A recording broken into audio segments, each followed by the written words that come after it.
Every time we say goodbye, they all see that it's a lie. 'Cause we always give it one last try. Yeah, you've watched me break 1,000 times. Now I'm all alone, 'cause you never show.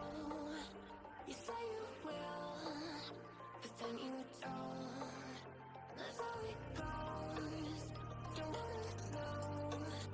I'm turning off my mind so I get by. I just wanna be happy, happy tonight.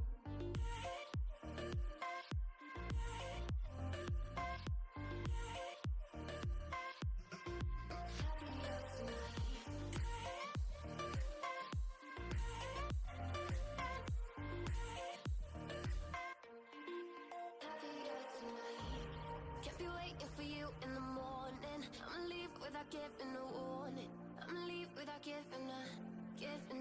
But every time we say goodbye, we all know that it's a lie. Now I'm all alone, 'cause you never show. You say you will, but then you don't. That's how it goes.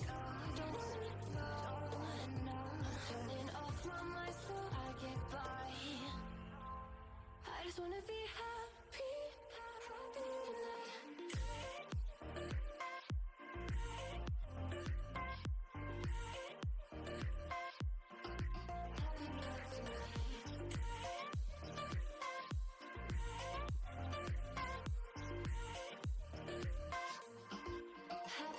tonight.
I'm shit too.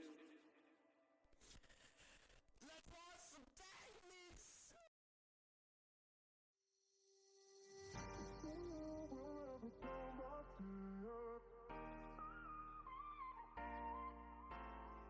I will free myself from all you, yeah.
Ladies and gentlemen, a very warm welcome here to the Titan Esports. I am Sandbag, and our guiding light through these semifinals is Crims joining me. How are we doing, sir?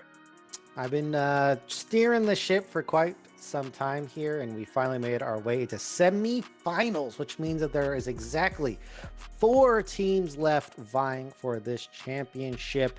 And today we have XGF versus Fraudulent 5, a team that is very much undefeated in a series so far. Sandbag was saying that earlier on the broadcast, wanted to point that out. And we are just going to go ahead and straight slam through this draft. Absolutely. A little bit of a speed run here. Aurelian, Soul, Ivern, and Lilia Band out alongside Jinx, Karma, Talia.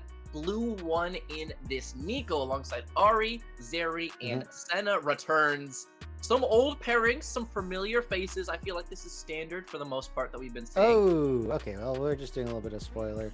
There it is. We're back at the normal drafting speed here. Yeah, what were you saying, Sandbag? Keep going. Yep, no, familiar faces. I, for one, am a huge Nico fan. I know that this creative plays, AoE plays, a little bit of everything, but a lot of these seem to be tried and tested. You get here for a reason. Why rock the boat, right? Yeah, of course. I think that it's too late to turn a new leaf in the playoffs, so you better be good with the one that you're given, with the hand that you are playing. And so both these teams are continuing to do that here. So XGF, they got themselves something very strong in the Nico. I find that Ari is not the best counter in the world, especially when you have Nico plus something like the Maokai. Tons of lockdown. So you have to make sure your spacing is on point. Don't want to get caught at any point in time because of the chain CC, you will be 100 to 0'd here. They do have themselves a nice peeling support for their Zeri. So this is going to be a lot of damage in the front to back here. So you would probably want to see some tanks to round it out, but not completely necessary. No, 100%. And mobility as well. You do have, while it is major lockdown here for the Fairy side, plenty of mobility to try and play a little bit more elusive. Zeri's dashes, Ari obviously has her ult, even Wukong clones. So trying to disrupt these big AoE swaps by spreading out, by playing distance, and making sure that you don't give these massive... Looking at AoEs, we're adding another one to the heap with the Ornn ultimate. If you clump, that fight is over. Yeah, and Beanie gets to play the Wukong. Beanie's been playing a ton of Wukong throughout the entire tournament here, and will be able to pick up that champion. Seems to be willing to do it blind. We'll pick it into anything here, and that is some guts because there is a lot of AoE magic damage all over, and now we get ourselves a double tank matchup in the top lane. Should be favored for the Cassante earlier, but if we're looking at the side of Fairy, that is sure a lot of scaling going on. I'd also just want to draw your eyes. There are 2 top lane champs locked in here. Well, Ornn's Ornn going to be in the same lobby. No, Ornn's going to be No, in the bot lane. It's going to be all on I'm down. saying is it feels like it's been a minute since they've had Senna paired up with the Ornn, though. I feel, at least maybe in this league that's been played a lot more, but it feels like it was the Tom Kench pairing or the Nautilus pairing. Ornn seemed to fall out of a bit of favor, so at least maybe this is me being unfamiliar with the league, but that seems like a bit of an aberration to me. Yeah, I think they've definitely done this before here, and they're going to be showing it again. So they did eventually lock in the Renekton into the top. Interesting enough that they picked Cassante into it on the side of Fraudulent 5, because Cassante is typically a champion you want early pressure on, and that is not really a champion that Cassante gets early pressure into. So I don't know what they were doing there. In the bot side, though, Ornn Senna can work, but I'll be honest, it's a bit tough to pull off. There's just not as much healing with other combos like the Maokai, like the Wukong. Nautilus worked because you have a lot of shielding. Wukong has, Ornn has none of that. There's just no survivability early on this champion. Has to sustain purely off the Senna healing and Qs. Yep, no innate. You do have a little bit way of tempering that with the Ornn building, right? You could dip into bush, come back out with a ruby crystal or something to kind of artificially top yourself off, but not so much as, you hit a Tom Kench tongue lash and a Senna Q, and this man goes from 2/3 to full in lickety split. Yeah, but okay, we finally got ourselves our full comps, and we have uh, our first semifinals here for both of these teams. I just want to go ahead and just take a step back and look at them here. So for the side of Fairy here, they have basically a straight front to back comp. They're going to use the Nico to really lock in with the Maokai, and they're just going to knock down whoever is in front with their Senna.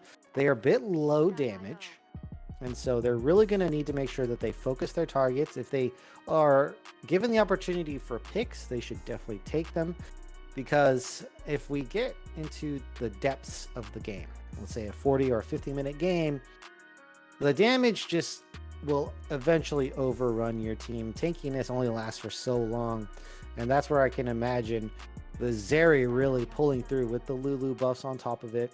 They just have so much ability to mobilize against the Nika with the Ari, the Wukong, and the Zeri just hopping over a wall. Of course, Cassante with the unstoppable, very fair champion.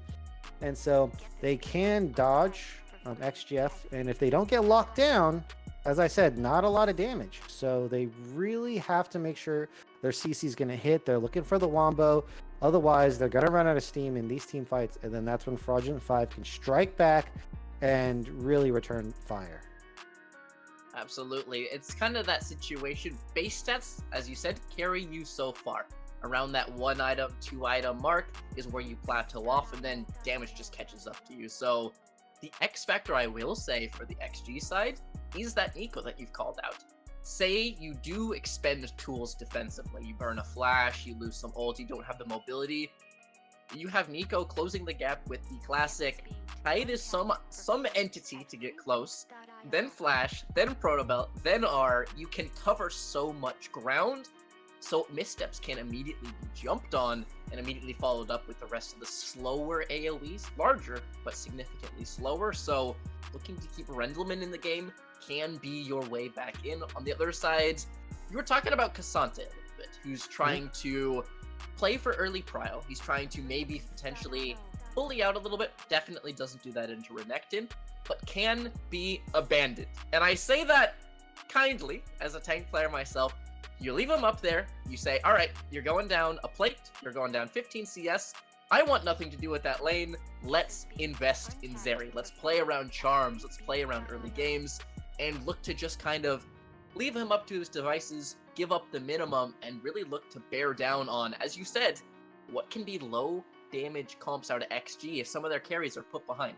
If they don't have the damage in those two entities, in either Rendleman or Golista, you got a bunch of meatballs and zero threat to a pair of very mobile carries. They can play around the Renekton.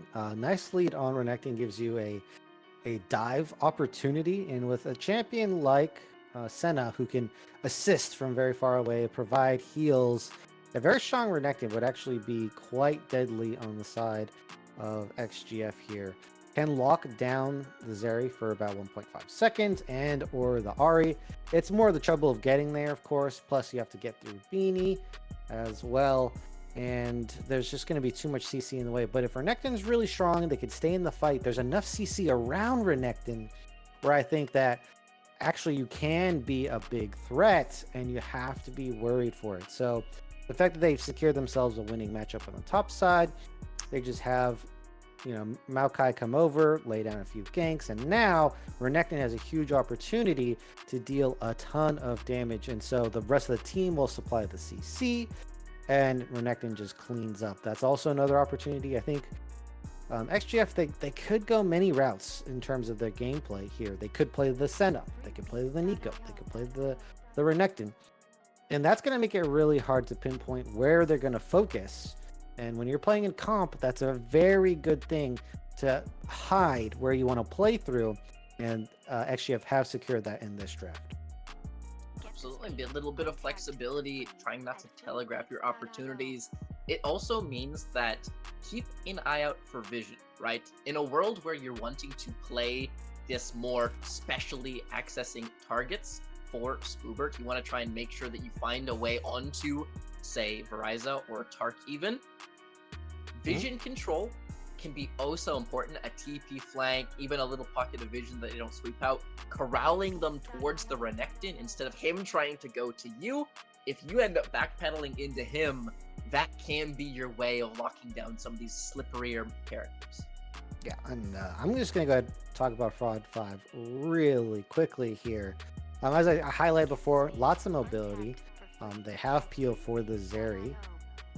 If they get ahead, they could also play flanks. They only have to kill 2 targets. Kill the Senna, kill the Nico. That's going to be a lot of damage taken away from XGF. And they have champions who can do that. They have the Yari, Zeri can just pop in. Maybe Wukong or K'Sante come in from the flank themselves. It's more difficult to pull off just because they have that lack of CC. And again, if they ever do peel off the engage of XGF, they have a real mean return fire. And so while I think it's not like it's a winning draft, it's just more difficult to pull off here, Sandbag. Yep, definitely narrower win cons. Chase down, absolutely. That was going to be what I was looking to wrap up with for this red team draft. You misstep if you're a little overambitious with the flank, or I know Maokai's can be prone to this nowadays after he's been kind of tapped down over and over and over. An overambitious W forwards, and you give that first kill over and then you're shorthanded. Zeri, Ahri, plus Lulu support, those chase downs can turn a pick or an errant engage into just all-out routes in the blink of an eye. Yeah, they do have the skirmish potential with that as well. They have single target CC, lots of single target damage if they want to play around that top side or bot side there. But yeah, I think they definitely have the more difficult draft to execute in this first game here. And hey, maybe they're up to the task. They've had a great win streak so far. Maybe they can keep it going. And on the other side for XGF, a little bit of an underdog. I wouldn't say completely, but you secured yourself a nice, easy comp that you can chill on a little bit. There's not too many criteria that you have to hit. And it's all about executing the simple front to back, getting your CC, making sure everyone's there. And for a simple game plan for the playoffs for a first game, I'm thinking that's going to be pretty solid. Absolutely, right? This is a best of 5. There's going to be a lot of league to be played, so try to settle in. Right, like you said, your team fight consists of the R-key, then the R-key, then the R-key, then the R-key, then the R-key. It's probably going to convert if you've managed to layer those appropriately, so you can think a bit more wide lens, a little bit more macro, a little bit less execution, so trying to shake off some of the pressure that you're under in this first one. Okay, so I hate to be the bearer of bad news, but it seems like the replay is broken, which means we have to wait until the game completion to actually view it. So with this sad news, we are probably going to go ahead, cut it to a break, and we're going to be back after the game. So don't forget all that analysis as we go ahead, cut it to break, and as we patiently wait for our first game from XGF and Fraudulent 5.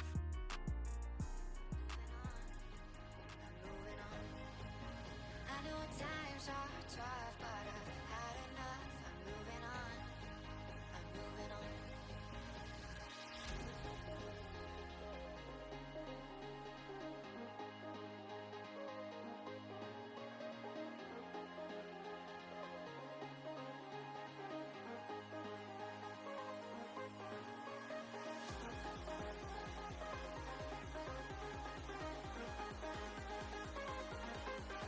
I know times are tough, but I've had enough. I'm moving on. I'm moving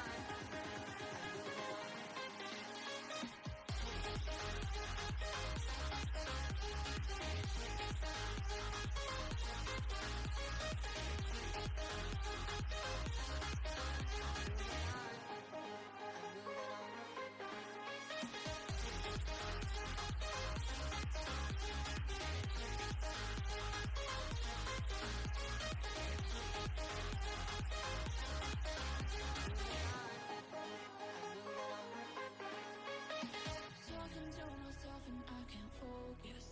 Yeah, I'm broken. The door is closing. Wanna be a part of something more than this. I've lost control of it. Oh, seeing the stars reminds me of you. Oh, oh, oh. You left me with scars, but I know that one day you'll see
control of it.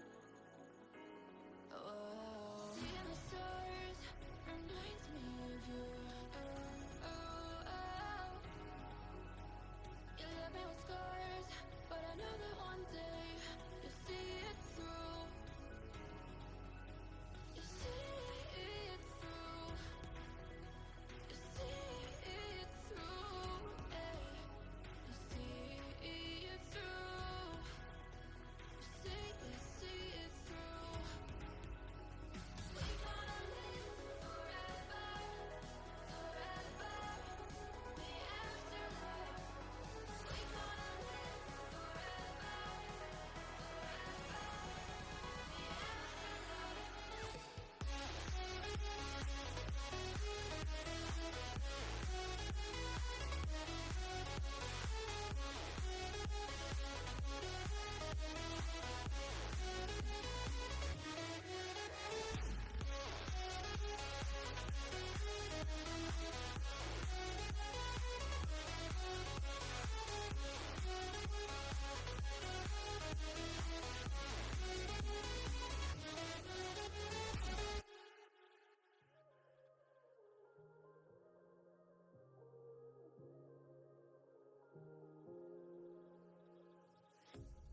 A pair of jeans, a shirt or two.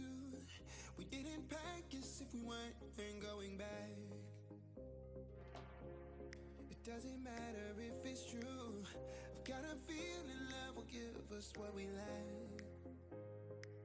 The world is waiting up. The world is waiting half a step beyond our door. Yeah. And if it's not enough, I wanna see the stuff the world has got in store. I wanna take it all in, I'm falling. The cityscape by night, wanna catch in my photos. Where you go, every corner twice as bright. They'll be my treasures forever. When I can't hold you tight, I'll see the Stockholm lights. The Stockholm lights, the Stockholm lights.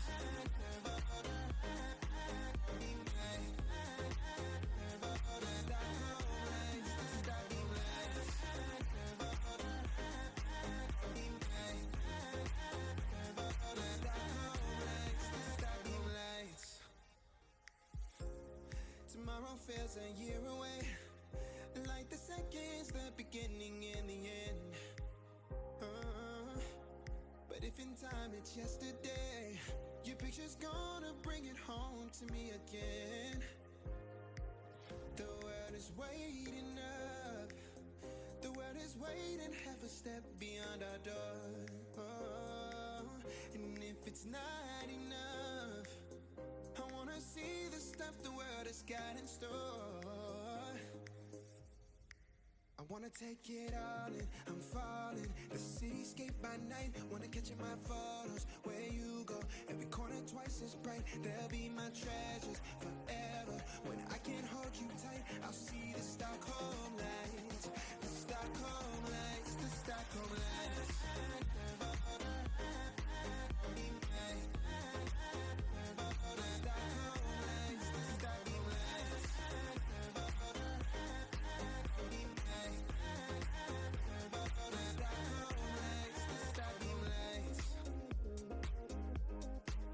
I'll see the Stockholm lights, the Stockholm lights, the Stockholm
another day, eyes on my display.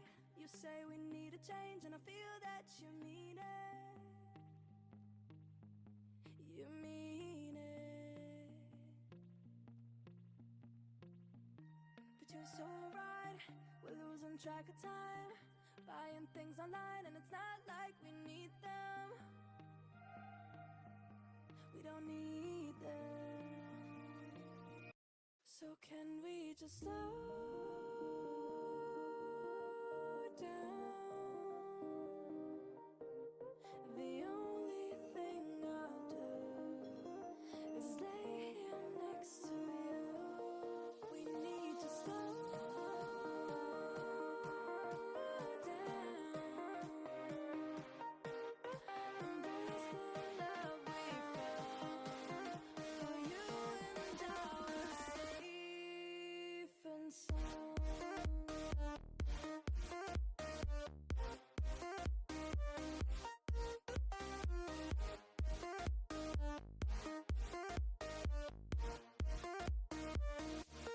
Can we just slow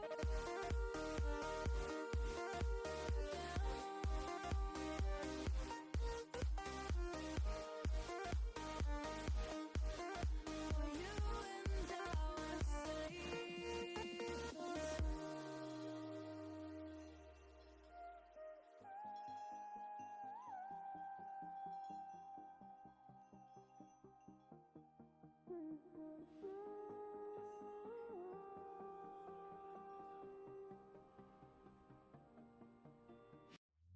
We were on the run, rocking around the clock. Now all we need is right here in front of us. In front of us. So can we just slow down?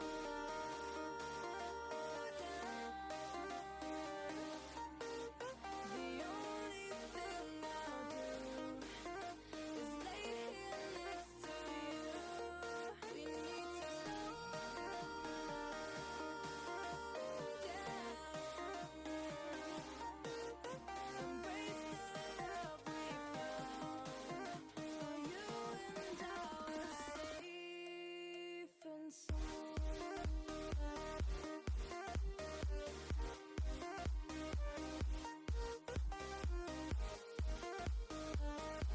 Can we just slow down?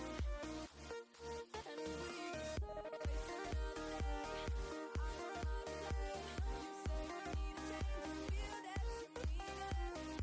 But you're so right, we're losing track of time, buying things online. It's not like we need them.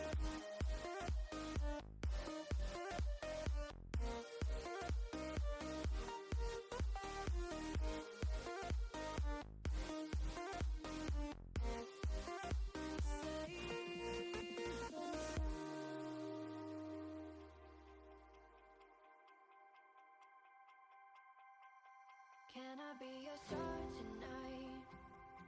You fill my soul with light the day we met. I don't wanna leave your side, no. Have me by your side when the sun sets. I hope you'll still want me, I hope you'll still need me a million years from now. The seasons are changing, the nights ever fading. It's time we left the ground. Let's leave for an eternity. Sail across the lights beyond the sky. I'll be with you eternally. Guided for your love and keeps me high. Keeps me high.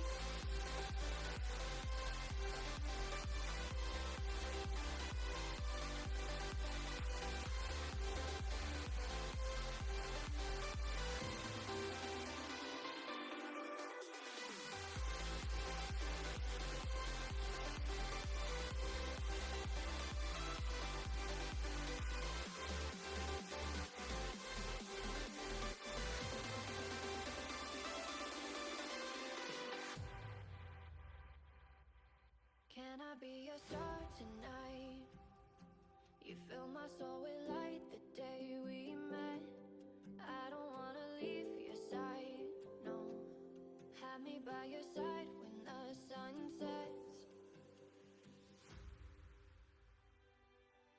plead for an eternity. We'll sail across the lights beyond the sky. I'll be with you eternally. I'm an addict for your love, it keeps me high, keeps me high.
Sometimes passes by, and most long for a place that they never find. I'm afraid I wake up when I die, and it is too late to climb any mountain. Time is of the essence, the blood running through our core. It's best to not feel sorry when it's over. I will be the greatest that you've ever seen before, and I'll stay eternal.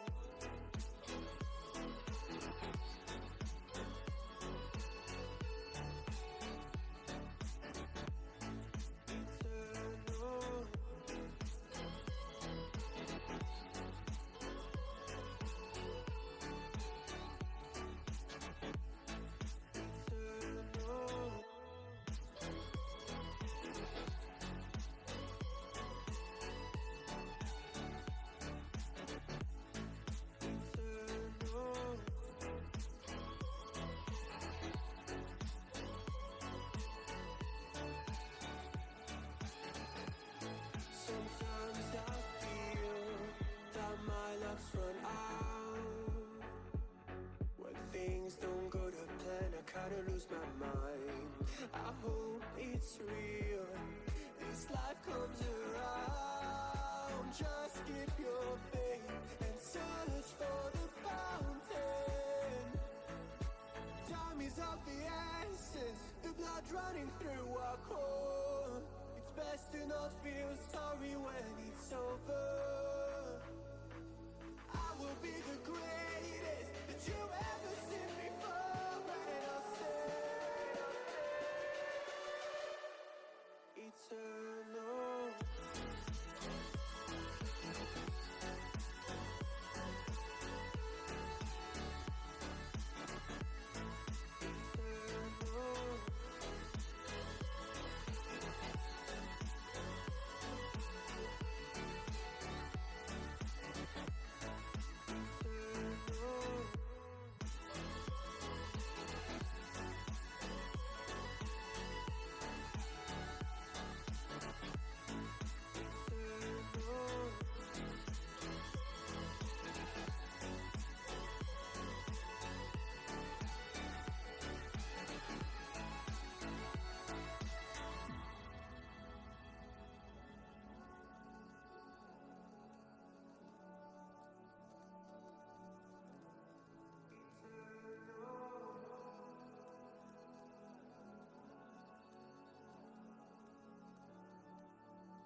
Every time we say goodbye, they all see that it's a lie. 'Cause we always give it one last try. Yeah, you've watched me break 1,000 times. Now I'm all alone, 'cause you never show. You say you will, but then you don't. That's how it goes. Don't wanna know. I'm turning off my mind so I get by. I just wanna be happy, happy tonight.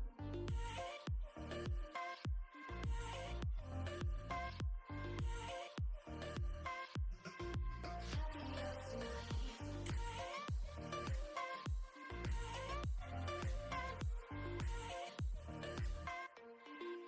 Happier tonight.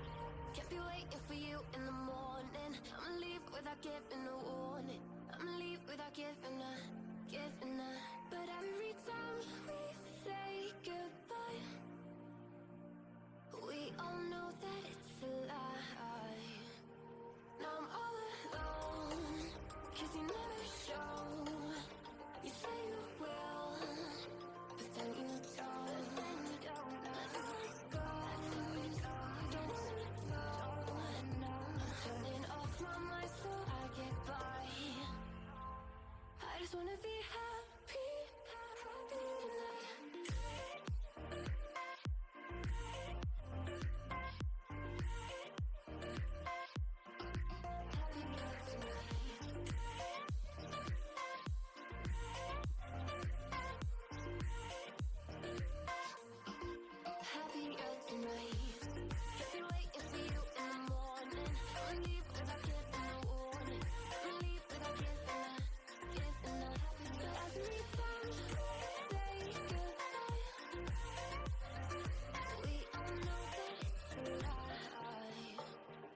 just wanna be happy.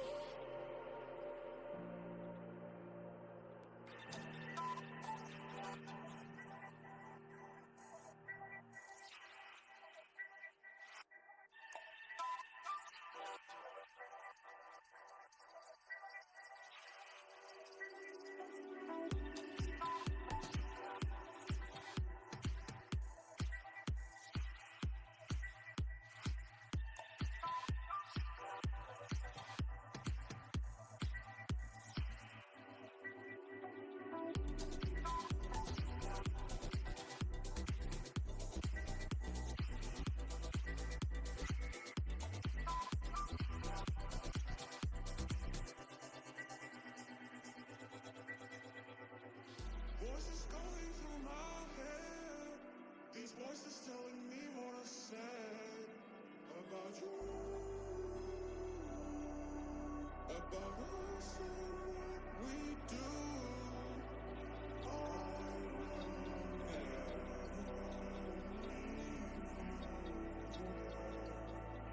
I will get your heart somewhere.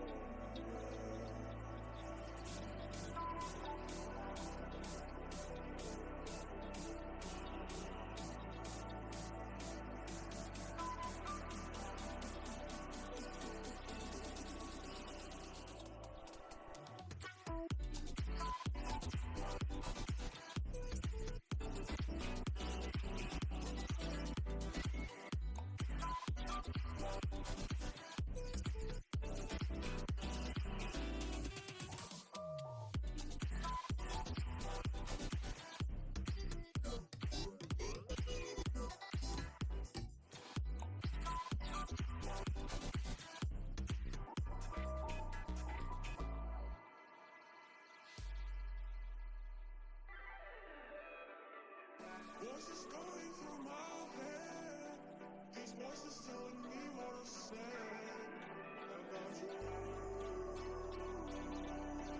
about us, we do.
Ladies and gentlemen, thank you for bearing with us with the technical difficulties. Semifinals kicking off as we load into Summoner's Rift. Crims, how are we doing after the delay? Still have the energy topped up? We feeling good? Well, we've sent an hour down the drain, which is always a good sign, as we do get Okay. this onto the rift here. I may have just found a video that I don't know if this is confirmed or not, but apparently there may be a bug with Renekton Slice and Dice, and that it may activate uncontrollably on the second dice.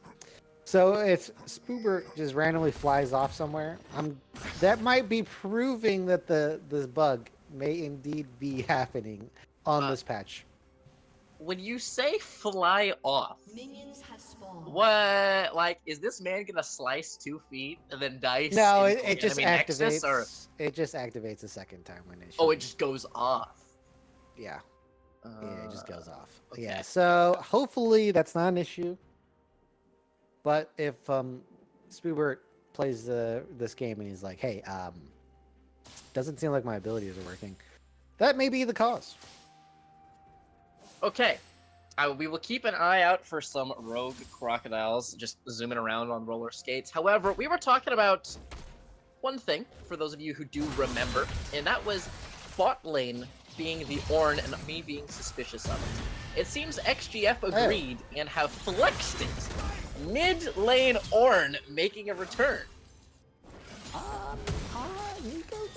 Okay, well, okay. So the thing about Nico Jungle is it's incredibly reliant on timings. You want to make sure you get to the lane when the wave is arriving, and then you can disguise yourself into the wave. I'm sure people remember that. You can do it quick level 3. There are ways to do it on level 3 when the wave is coming. I think Technics has missed that window for this wave here. But the next one is always a possibility. And so now you have to count from every lane. I'm not sure if I like... I'm not sure if I like this switch. I'm just going to do it. There is one benefit to this. It looks like they're actually doing farming sim, so that benefit's out the door.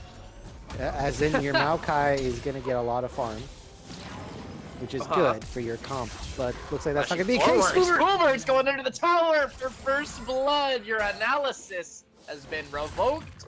Crocodile picking up first blood top. What do you mean my analysis has been revoked? Wait, what We're is talking this? about... We're talking about bugs. We're talking about, oh no, be careful about the weird interactions. No, Spoobert decided it does not. I don't fear even any think he bugs. sliced and diced. He did that level 2. He flashed. Hey, he you. flashed on him. Yep, there you go. No bug he required. totally, yeah, he totally avoided the bug. circumnavigated the bug. You can't have a bugged E if you don't press it. That's Exactly. the play. But okay, Krug walking into mid lane here. Tar. Start connecting the charm here onto Rendleman. We're revealed it early there. Sliding forwards. Q nice slow. slow. Able to get the steering charge. Mistimed, but picked up all the same. Technics as the Krug gank. Picking up the second of the game. Yeah, probably would have worked with or without Krug. Just how that was positioned. As Looked better though. It was style points. they saved the Nico snare after the flash. Very well done there. And so, just going back to this top side here, part of the problem with the Cassante and the Renekton, as I stated, was that you want pressure, and this is not a winning lane for the Cassante here. Usually it takes a little bit more time for that dominance to show, but Spoobert gonna do it a bit earlier here on the timeline, and now we have to be pretty worried about this Cassante from the top side. Absolutely. Not to Voice mention, that it Conqueror. was no flash. Andy Chef in some trouble here. Is going to be ghosting his way on out. 100 HP to his name, but as you said, tough lane early on. Bad to worse, no TP. Spoobert just wrecking house top. Yeah, and if that's a frozen wave up there, this is going to be some very, very sad times ahead for Andy, who is getting a bit roasted by the Croc right now. And as we peek over the bot side here, Technics is going to eventually complete this full clear, as Beanie is going to go ahead and take the early reset with a Sheen in hand. So Rendleman here... There we go. Technics looking to return No to the scene of flash. crime, connecting it. No Oh. charm landing, no mana on Tark, but E underneath the tower. Rendleman's going to be knocked down as Beanie counter ganks it. the Wukong ends up being there to answer this time, and trying to get a little too cheeky, Rendleman dying underneath enemy tower. Yeah, the turret shot really did give them the advantage for that kill there. Beanie, though, does expend a flash, and so that does not come without a cost here. Upside. Forwards here, T-Lights going on the offensive. Oh. Ariza's gonna be knocked down with the flash in from Senna. Maokai Senna ends up being the order of the day as they go up CS and a kill in turn. Yeah, Senna's a nice early bully, especially in something like Berseria. So Berseria not respecting it here. So this would be, in my mind, you have the green light to get either objective. It is your pick of the litter here. Meanwhile, Rendleman getting ganked. It looks just about like that is a ward clear instead. Technics, up to you to decide what objective on the map. And for now, is going to be resetting on the field. Beanie is also on the top side here. No cryo in any lane, so Beanie can't really defend the grubs, and that is going to be a nice takeaway through the top lane. Spoobert is picking up a kill and also getting the team grubs. So far, the Renekton doing its job. More than that, honestly. It's doing its job and then some. Keep in mind, red side counterpicked top last. Cassante Yes. was an elected matchup. They saw the Renekton and opted into this and have sorely paid the price, maybe even further with stun coming through. Andy Chef as the unstoppable as he goes all out. Technics inbound. Spoobert, no dominance. Remember, he able to call the Q3. The Antovo strikes and he turns it. Andy Chef with that turnaround with the ult. Technics will be able to finish the job with Q as there it goes, but right on Q, level 6 proc, and he gets a 1-for-1 in a game. Yeah, and that doesn't mean we get to sleep on Cassante, though. Rendleman missing the knockup is going to get the W. Does not get hit with the orb on the way up. But yeah, I think some respect for Andy Chef there on the Cassante. It's a losing matchup, but that doesn't mean it's a free matchup, right? Losing, but not lost. There you are able to still put out surprising amounts of damage. Hey, Trying to go for a little bit of a forge. Let my man forge. Come on. T-Lights on a ward here, but is not anywhere near his marksman. Wing forward with the flash. Here comes the Bramble Smash. The exhaust is going to be dropped. The Senna channeling the Ollie doesn't interrupt it. Beautifully timed. Chase down continues. Blossom 600 HP and it's one! Stolen by the jungle of the blue side. Technics picking it up. I saw 3. I saw 1 HP before it finished it off. Is now 3-0 up is the XGF jungle. Yeah, that is a nice steal away from Technics. Looks like Fraudulent 5 caught completely off guard. And I mean, once that bottom skirmish doesn't go your way, you have to give up the dragon. Because not only are you down 2 members, you don't have them to support you for getting a speedy dragon yourself, so they get caught just out of time. And so, I mean, for a first game, for a first swing here at Fraudulent 5, who were looking to be favorites, this is a mighty good early game here, Sandbag, and potentially could be putting away Fraudulent 5 for the first game of this series. There's still a lot of ground to be covered. Absolutely promising start, yes, but I don't think I'm anywhere near confident enough to talk about putting away. If we're analogizing this to a fight, this is a good round 1. This absolutely is a good round 1, as Andy Chef is going to be in some trouble so far. Another 2v1 on the cards, and the flash in from Spoobert underneath the structure, taking a 3v1 with the assistance of the tower. Bring more, he says, and he's looking, hunting, waiting for that rage to tick up. He finds the stun, and he picks it up. Spoobert goes 3-1 in a turnaround gank once more. Yeah, Beanie not respecting the dive there, and yeah, the Renekton looking extremely strong. Meanwhile, Burke's bot side here. The old T-Lights is able to find a pair of snares as just Bobo is on the run. Another Bramble Smash forcing the ultimate out. Wild Growth will keep Lulu alive, but side lanes beginning to buckle, and you're talking about a good round 1. That's a knockdown. This isn't just winning on points right now. This is a couple heavy blows landing for this analogy. Yeah, this is a 10-8 round here for XGF right now. Goat Lista, 2 kills up. Bounty. Technics has another bounty. and Spoobert has a bounty. Remember, I outlined the champions you want to be ahead on XGF. They're all here with quite a sizable lead, so they're going to have enough damage to punch through Fraudulent 5 and score themselves a nice win in the mid game. So all the cards are here for them to continue this snowball, and quite a snowball it is, as they're up about 4k in the early game, pre-15 minutes, and so they're looking very, very good here. I do want to point out that this is Lethality Senna, and so this champion is going to hurt early game. Verzia just dinging level 6 as well. Huge EXP lead for the Senna. And, I mean, they're starting to check all the boxes here, Sandbag.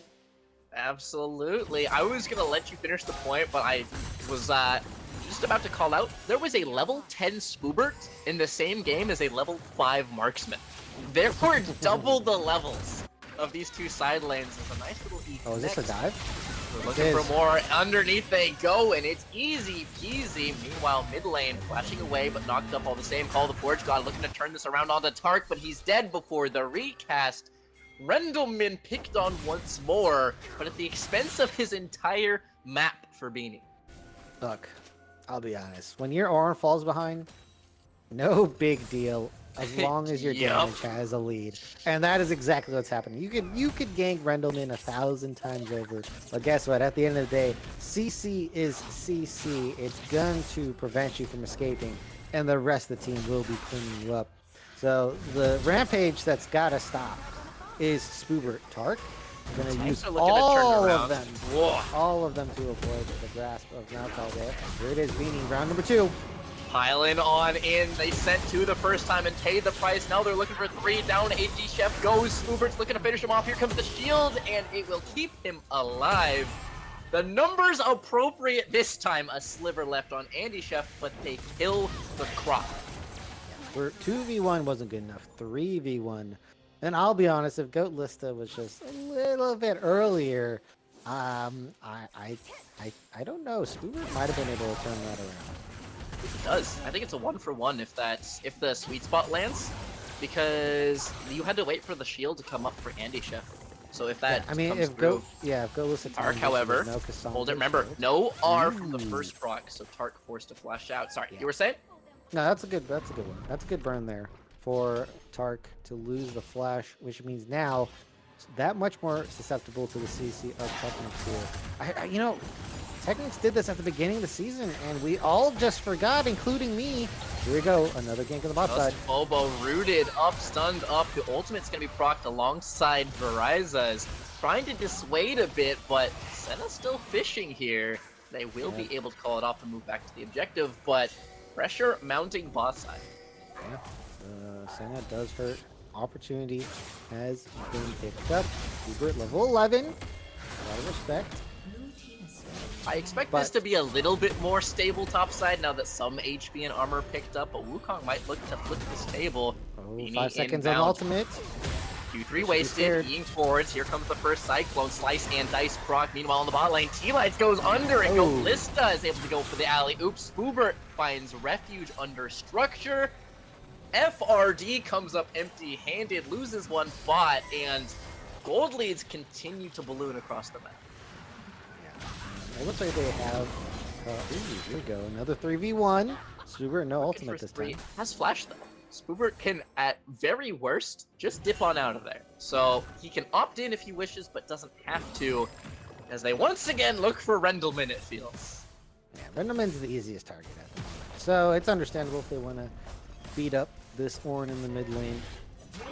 Looks like they're going to be doing a bit of a trade. First turret for the Rift Herald is definitely worth it, because the Rift Herald does not guarantee you first turret, and since they took it themselves, they removed that option.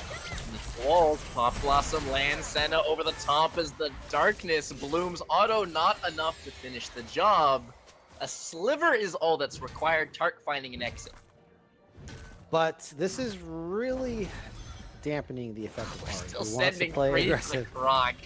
Yes, we're again just gonna walk out. But this is really preventing Tark from playing aggressively on the Ari. Something you want. Rendelman finding an angle here. All the Just force Bobo. knocked up connecting. Scoober's gonna try and find his way into the stun, and he does so. Knocked underneath the tower with that all out. They find the AoEs as Bobo is gonna be finished off. Andy Chef dashing forwards. Q3 connects. Scoober enough HP to work with that they don't want to go further. Rendelman getting his hands dirty top lane with the ult. Oh, look at that mid lane turret. Technic just barely saves it here. Spoobert looking for more. Beanie has to be Flash careful. has E, stunning him up. Beanie is rooted, CC'd, AoE'd. Rendelman bonking the wall, so can't quite finish the play, but gets Cyclone all the same. Jungles pushed out, mids pushed out as they're looking for this mid play. They're not picking up the kills, but they are picking up the resources constantly, over and over again, forcing Fraudulent 5 to use a resource that they now cannot use offensively. And this is a big deal, especially with things like dragons coming up in 2 minutes, or flashes and stuff like that in the future. Scoober is low HP, but I feel like I'm confident that Scoober is totally safe here. Nah, he can flash for sure. He doesn't have the ultimate on the Cassante, so not enough to get the job done. Rendelman! Okay, we're just gonna gloss over as Andy Chef in trouble once more. Everyone's topside unstoppable out of the ultimate, flashing forward to connect it. They will full commit for the tank. 1-4 you go, sir. Fraudulent 5's top laner can't catch a break. I don't know about committing a flash to that, but looks like if they get this turret, not bad. Meanwhile, 300 Rendelman... gold. Just 300 gold. Yeah, 300 gold. It could have been like 600 total for Scoober if Andy Chef was worth the normal amount here. And that is also going to be a bit of a divergence of the pot there. Rendelman quite tanky already. Has completed the Sunfire item, but into Beanie will be shredded by the recon. Opting for a little bit of both, right? He's rocking the tabbies, but he also has the MR version of that Bombies item, so he's okay on both sides. Just hold half a second before you press the E. You can't instant Q E to find the knockup. You gotta Q, pause a second, then E for the pillar to pop. There's been a couple of those so far, so hopefully a little bit of inexperience showing, or perhaps it's jitters, but you really need those pillars to land for the knockup. No, your team currently carrying you through, but this is something you got to keep an eye on. If you miss one of those in a team fight, that CC chain breaks, and maybe the Wombo doesn't end up comboing. Yeah, that would be a big deal if you do not get your CC chain. Something to point out here is Beanie opts for the more solo QS build of the Trinity Force first. We'll see a lot more in competitive going for the Sundered Sky first, as that is going to be a proc from Andy Chef on the turret.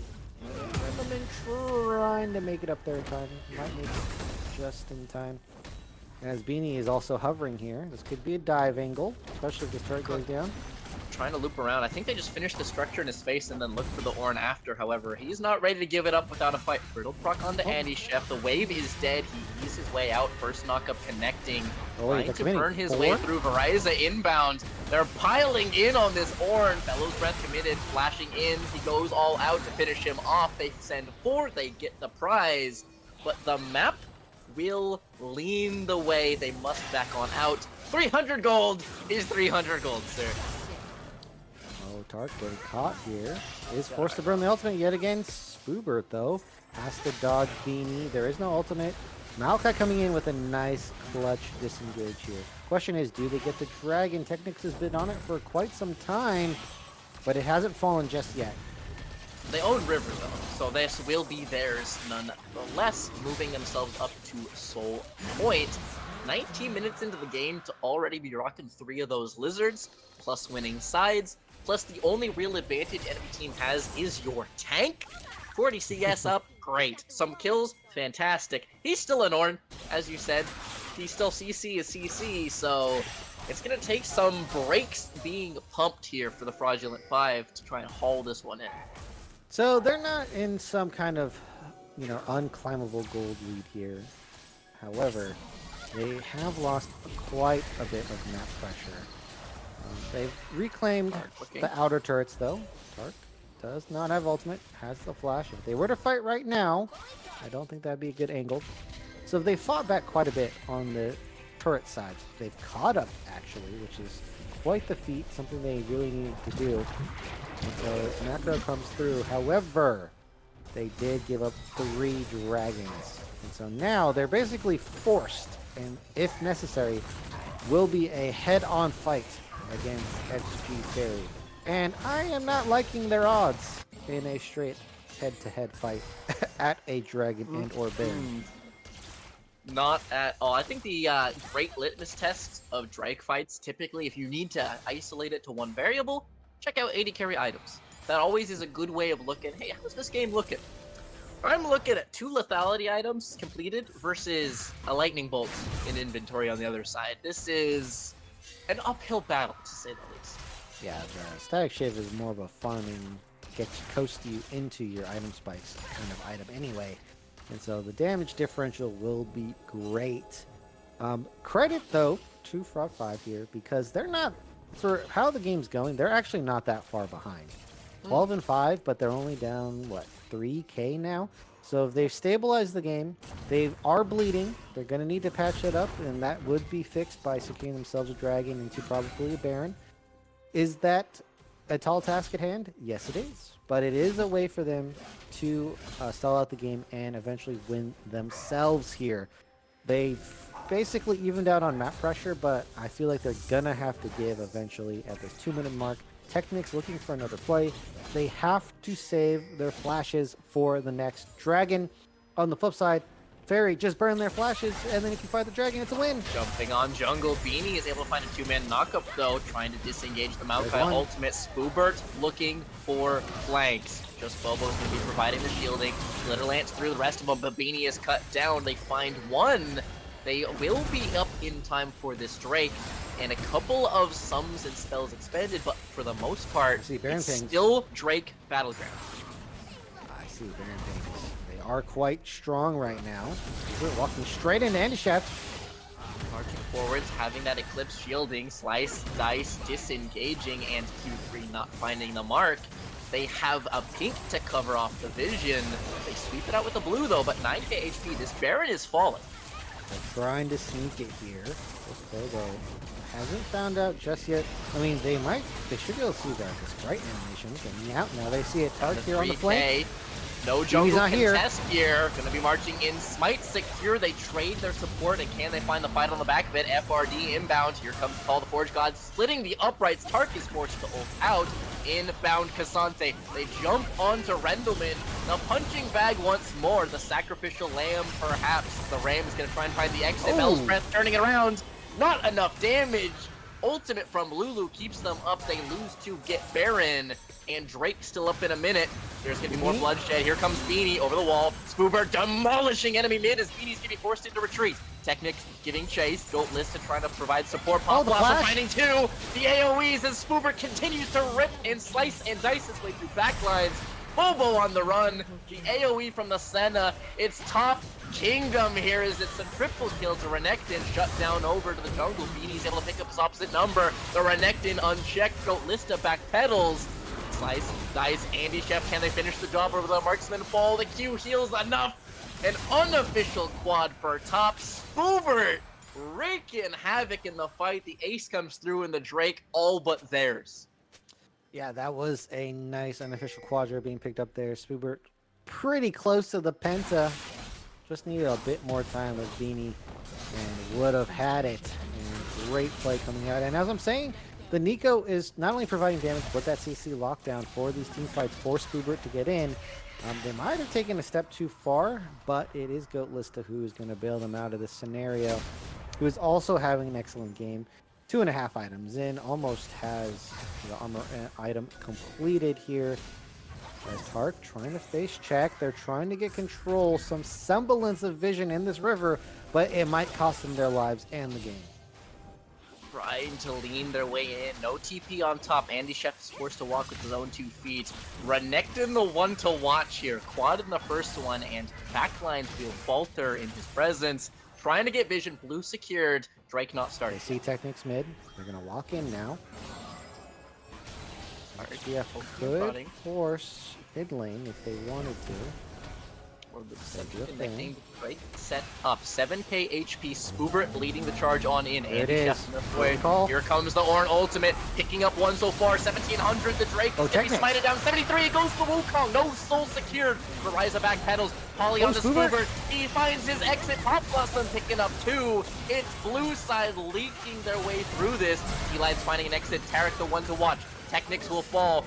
Goat Lista trying to backpedal now as Randleman, they find their way through. Beanie and mid, jungle and mid secure the fight. Charm once more. Randleman left wondering where it went wrong, trying to turn it around. The Q finding the mark. E not needed. An exit strategy inbound. 4-4-4. Drake secured. Fraudulent 5 fight back and deny the Drake.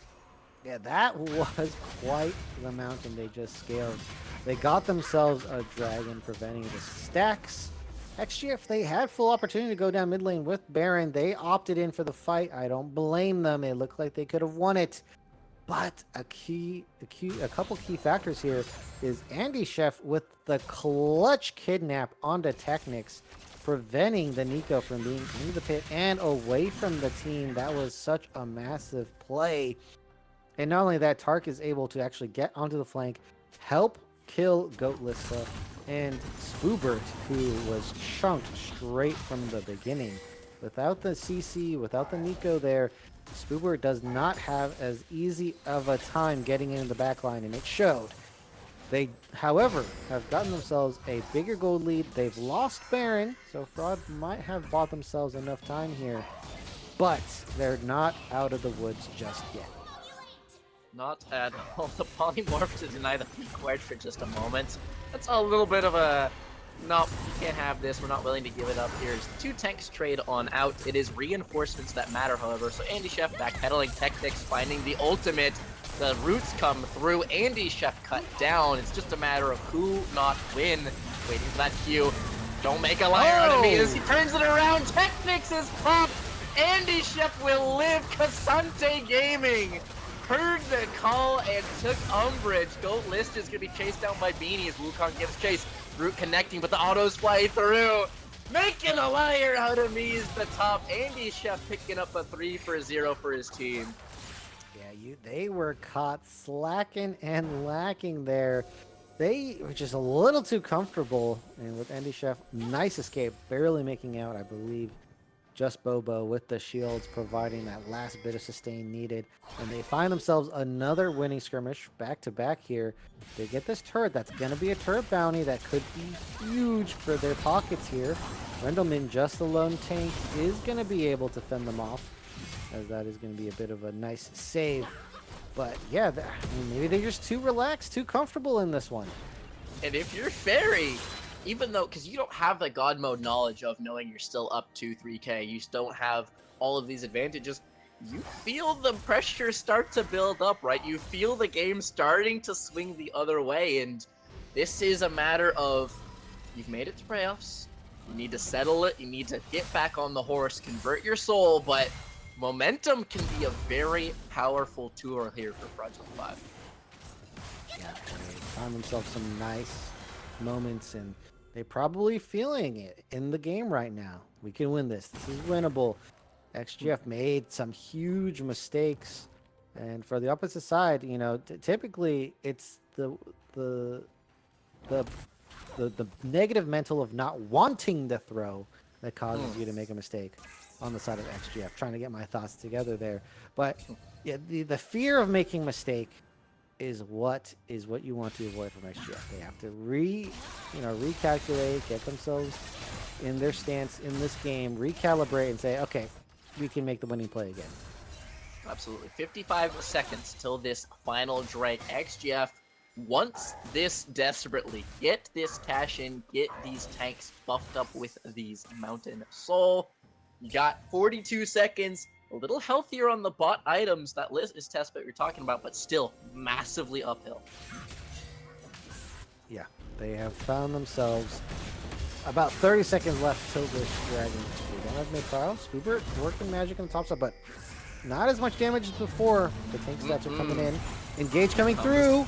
They find the Pop Blossom, knocking up enemy Nice support. Bobo is cut off. Now it's up to Beanie to try and find the escape plan. Spoobert on the backlines, the TP in, finding the engage. Underneath the structure he goes. Zeri's gonna try and free fire as best she can. Tark still has 2 charges, looking for a charm. He will be forced backwards. They lose 0 for XG Fairy. Drake will belong to them.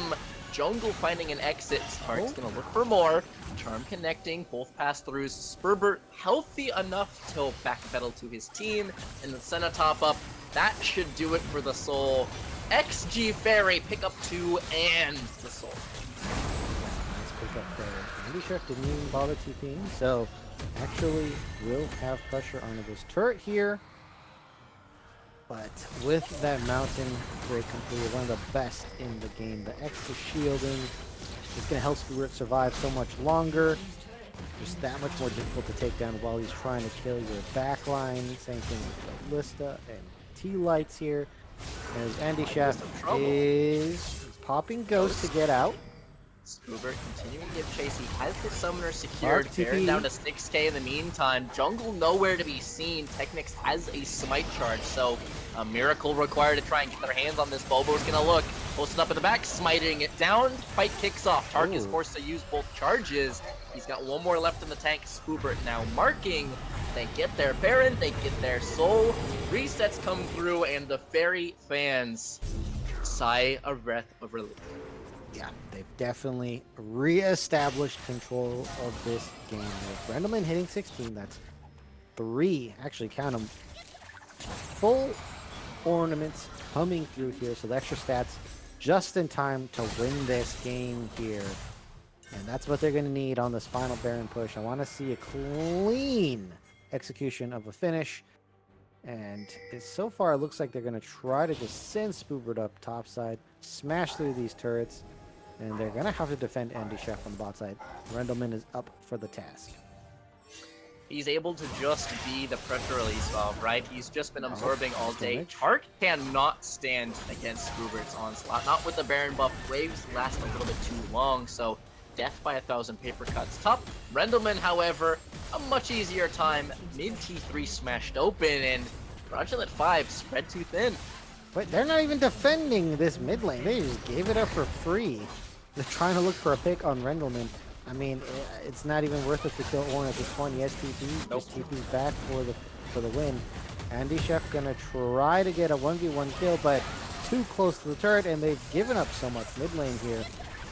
Go Lista with extra range. There, connecting. Only 2 procs of Q puts Tark down to 400 HP and forcing them back to the fountain. Mid already cracked. Top will soon follow suit as the second inhib will fall. The screws Titan XGF looking to find some more here. Wing forwards. Beanie is going to force to clone away. Spoobert just continuing to buff up these creeps. So they could go for the bot turret here, but it looks like they want to find the finish. Oh, the Forge God, they're stacking up. Scramble your way out of it. Finding onto one. Beanie's going to be looking in. Pop Blossom picks it up and ends the game with an exclamation point. T-Lights, Goat Lista looking for the mop-up. Andy Chef trying to find the flip into Fountain. He does get one in return, but the base will fall. 3 versus 1. Too much HP to work with. Goat Lista is going to stand and trade. The ace, the base, and all in tow. Game 1 picked up by XGF. Yeah, that is a huge win. They get themselves the first game in the semifinals. And for momentum, that is an extremely important factor here. Not only that, they are upsetting Fraudulent 5. They did it through basically all 3 lanes, top, jungle, and bot lane. Mid doesn't exist. And so they did such a great job. They had a few hiccups though, and I think that really shows how resilient Fraud 5 is and how you can't really slip up against them in this tournament because they will fight back so well here. They let Beanie get their quintessential pick, and it showed. The Wukong was stable all game, provided tons of damage, had lots of peel, but just wasn't enough on their own to carry this game. Tark got set back early quite well because they just couldn't find any plays onto the Ornn. The flex picking really a thorn in their side. And as I said at the beginning of the game, and you weren't aware, Sandbag, but Technics, we just all forgot that Technics has an extremely strong Nico jungle, and they just reminded everyone. Yep. While I may not have been aware of it, and the perhaps a little bit of slipping their minds, right? Not fearing it with the flex picks, not expecting the Ornn to actually be moved over to that mid lane.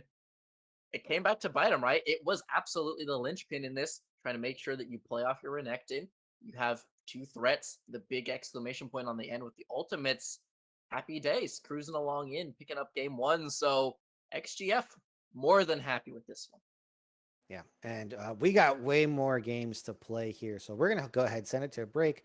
And when we get back, draft for game number 2 is gonna be ready. So don't go anywhere, folks.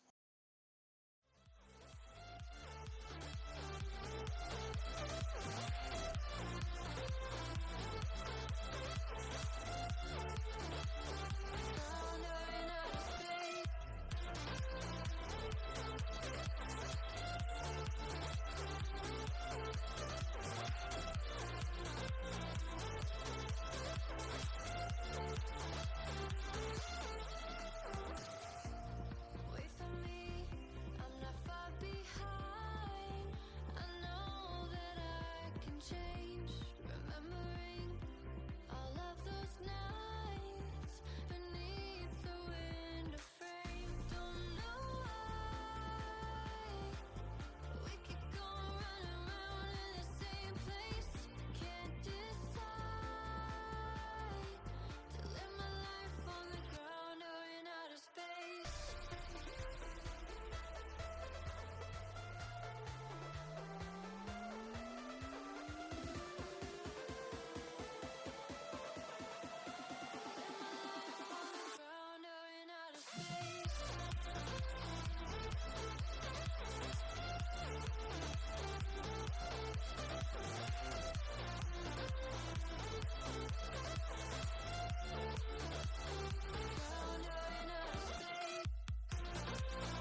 days by, and most long for a place that they never find. I'm afraid I wake up when I die, and it is too late to climb any mountain. Time is of the essence, the blood running through our core. It's best to not feel sorry when it's over. I will be the greatest that you've ever seen before, and I'll stay eternal.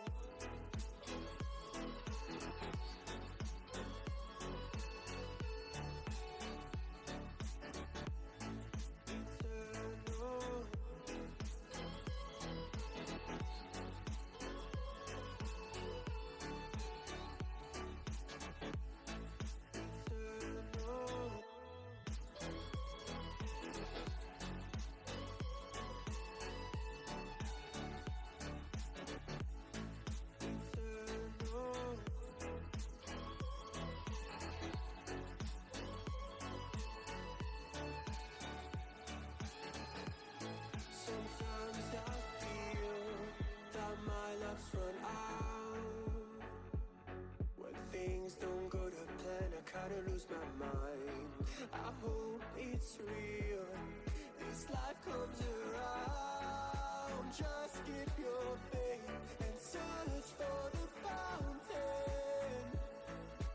Time is of the essence, the blood running through our core. It's best to not feel sorry when it's over.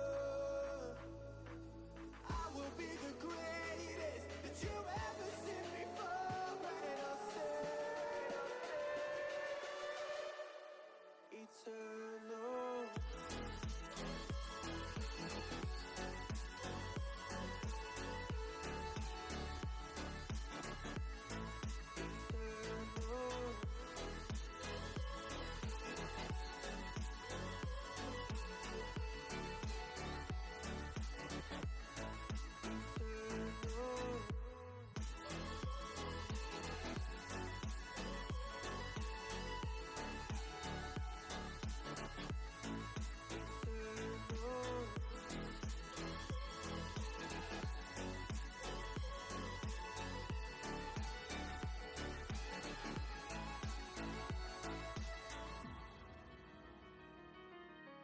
Welcome back to the Titan Esports channel. Game 2 inbound after XG Fairy takes out the Fraudulent 5.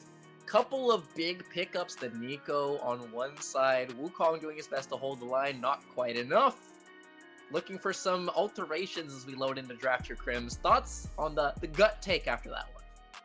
Well, I'm not a fan of a blind pick Wukong, typically, personally, because he's just so weak to magic damage counters, and they did find it in Technics' Nico in that game there, so maybe just wait for Beanie's Wukong pick. Otherwise, solid blind pick champions are going to be more my flavor. The Vi, you know, the Xin, the Sejuani, the Maokai, those all make a lot more sense. And guess what? Everyone got reminded of the Nico, and Fraud 5 say, yeah, that's not happening again. Yeah, fool us once, etc., etc. Looking to take that one away alongside Karma and Talia. The other side, it is Jinx and Lilia, with the Dragon rounding out the first set of bans. We're talking about blind pickable champions. Maokai, nerf him, cut him down. He refuses to move out of that blue one spot. Yeah, this champion is just so good in the support role, and guess what? If you get a good matchup, we'll scale to high heavens in the jungle. We have ourselves a flat out Senna Seraphine getting picked up here. Fully confident in their ability to ball in here, Goatlista and T-Lights. But the thing is, it's fully open to a counter. They're going to go ahead and snap up the Ahri. Very strong pick here as well. And not these champions aren't typically able to get away from something like a Maokai ultimate, so they're gonna have to round out this draft with something. They're picking the Kaisa for the nice dive, and I'm gonna assume the Maokai is gonna come down there as well. flexibility, more than likely moving support, but can always be moved over into that jungle role if you see fit. As the Doctor is in for XGF, Mundo arrives, something that I haven't seen in a little while, but providing a little bit more kind of tankiness and stability to these very fragile bot laners. Gwen is a very nice ban, so whenever you have some heavily range reliant champions, Gwen's are going to be a great counter there, as we are not going to be seeing Spoobert on the Renekton for this one. Blind picked it, did excellent in the counter. Fraud5 saying, hey, we don't have a good answer, or we don't want to deal with that. Gragas, another blind being removed as well. And so the mid counter is available. I'm assuming they're going to go ahead, take up the mid position here, and that way they can still flex the Mundo at the end of the day. So what will they pick? I mean, Syndra, the Orianna, these are typical picks in the mid lane. Azir is also something that can provide peel for your other backliners here, as it's going to be revealed to be a Seraphine mid lane, and it's going to be Senna Braum in the bot side. GFR cooking. We've got Mundos locked in. The Senna Seraphine combination is going to be broken up with a Braum. So much peel available here out of all of those tools. As once again, Ornn locked in the other side. Does that mean we get Mundo solo laning? Are we? Because we have Renekton and Gragas bans, so they fear a mid Mundo perhaps? Oh, Beanie going to be put on the Graves here. I think they're flexing the Mundo for sure, so that they don't get caught in a bad matchup. Plus, they have those bans as you're talking about. They feel pretty comfortable for a Mundo jungle, so they're going to slam the Mordekaiser here, who is great into the double tanks of Fraud5 here, and does magic damage. Can get kited by Graves. I think that XGF, they don't really have solid engage. Of course, if you do end up getting hit by the charm from Rendelman, it's gonna be really rough, but it's not the easiest CC to hit. You really want to bounce it off other people who are already engaging, and yeah, Mundo can just run at you and then you follow up, but that is not very solid team fight engage. Meanwhile, on the other side, Fraud5, Maokai R, Ornn R. These are guaranteed fight starters. If you want to fight, you press one button, it's gonna happen. Yes, there's a Braum, but there's two ultimates, and you can only block one. You can only point one direction, right? You're either blocking the Ornn on the way through, or you're blocking the Maokai on the way out. So, trying to find answers to that. Which one do you deem more important here? And XGF, I'm gonna need to see you break this one down as we load into Summer's Rift in just a moment. I'd love to hear your thoughts on what they've assembled for themselves. Yeah, they've gotten themselves a high skirmishing comp with a lot of assistance here. Braum's going to prove a lot of value in that department, as well as the Mundo. Mordekaiser will get a lead up in the top lane all on their own. And so I think they're looking to get a strong lead early into a nice mid game here. If they don't have the lead, the problem of no engage will spring onto XGF. If they don't have control of the river, if they're not there first, they have a real tough time finding angles that are going to be winning fights. Fraud5, though, they can just sit back, relax. They could play with position, or they could play to take over the river. They have enough engage, they have enough angles that it is not necessary for them to be on the objective first. And so with the double tanks, they've afforded themselves that opportunity. They just have to not get blown out in the early game. And I'm going to remind everyone about game number one. That was not the case in game number one. Yeah, speaking of not getting blown out, trying to make amends for that first game will be the 5. Trying to hold it within, what was it, 4.5k gold, sub 15, some outrageous number here. So looking to clean up their act a little bit here. The other thing I do want to call out, though, is when you're talking about gank setup, when you're talking about how to get involved in maybe build leads, team fight is tenuous. Gank setup, I would say even worse here. Your engage is a cleaver. Yeah, Mundo is just going to be supplying the damage portion of that. Braum is very good gank setup, and Mid lane has snares, and guess what? If you're slowed, it turns into a stun. So there is those possibility. The ganks for Mundo are capable. Are they the best ganks in the world? No, but I think they are doable. Level 2, however, looking for the W. Bramble Smash on in, forcing Flash, but now Senna can return fire. Under siege is Bobo. The Ignite can be dropped, 150 HP. He walks out, getting a Summoner spell for most of his health bar, creating that melee block. Maokai should be able to deal with the passive as well, so just can't get caught in the meantime. Passive play a bit safe. But yeah, the level 2 spike not getting them as much as they probably wanted. Verzia and just Bobo are up a sum. A couple here or there, you're gonna have to wait for a longer time, a little longer time period to try and wait for the dust to settle. But Wave heading the opposite way, and Bobo, no pots and no access to Wave means Sap Magic, great, and completely useless if you don't have access to that wave. Yeah, the passive's up is mitigated on the lanes as well. Both junglers are in the AO, and so they probably going to be heading down here. The big thing is Goatlista, no flash. So if they do get onto Goatlista with maybe a flash W from Maokai, I think that's just going to be a dead Senna, especially if Graves is just around the corner here. Meanwhile, if they really engage, and Technics has a great counter-engage timing, counter-gank timing, that is going to be a first blood for them. First move from Cloud 5 here. Actually, a little late to the play. There it is. There it is. Flash W on in. Will they go? The stun will come through. Trying to finish off the support. Bobo will live to tell the tale. First blood for Kaisa. Now looking for the counter. Technics has a ghost. Beanie down to 2 stacks. Concussive blows. One more knocks and down. Technics now trying to turn this one around. Beanie down to 500 HP, but it's a 3v2. Bobo's rotation comes back up so they can't chase. Slows connecting. Blinking health bars on all fronts, but no more than 1 death. If they extend this, eventually Goatlista will be here. And they've sacrificed all tempo in the bot lane here. Bluebird having a grand old time in the top side. And that is going to be lane tempo squandered here. Wendelman taking a bad trade. Beanie's here. Slow, but no kill. Nothing more to be had. Yeah, again, no real way through to try and finish it off. No guaranteed lockdown, so it's just going to be a disengage. But no TP on Rendelman means that even Chip really hurts your chances. Yeah, so talk about that gank. Didn't respect the fact that Goatlista was down a flash.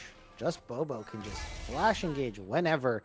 And Beanie was there first. Technics was busy doing the Scuttle Crab.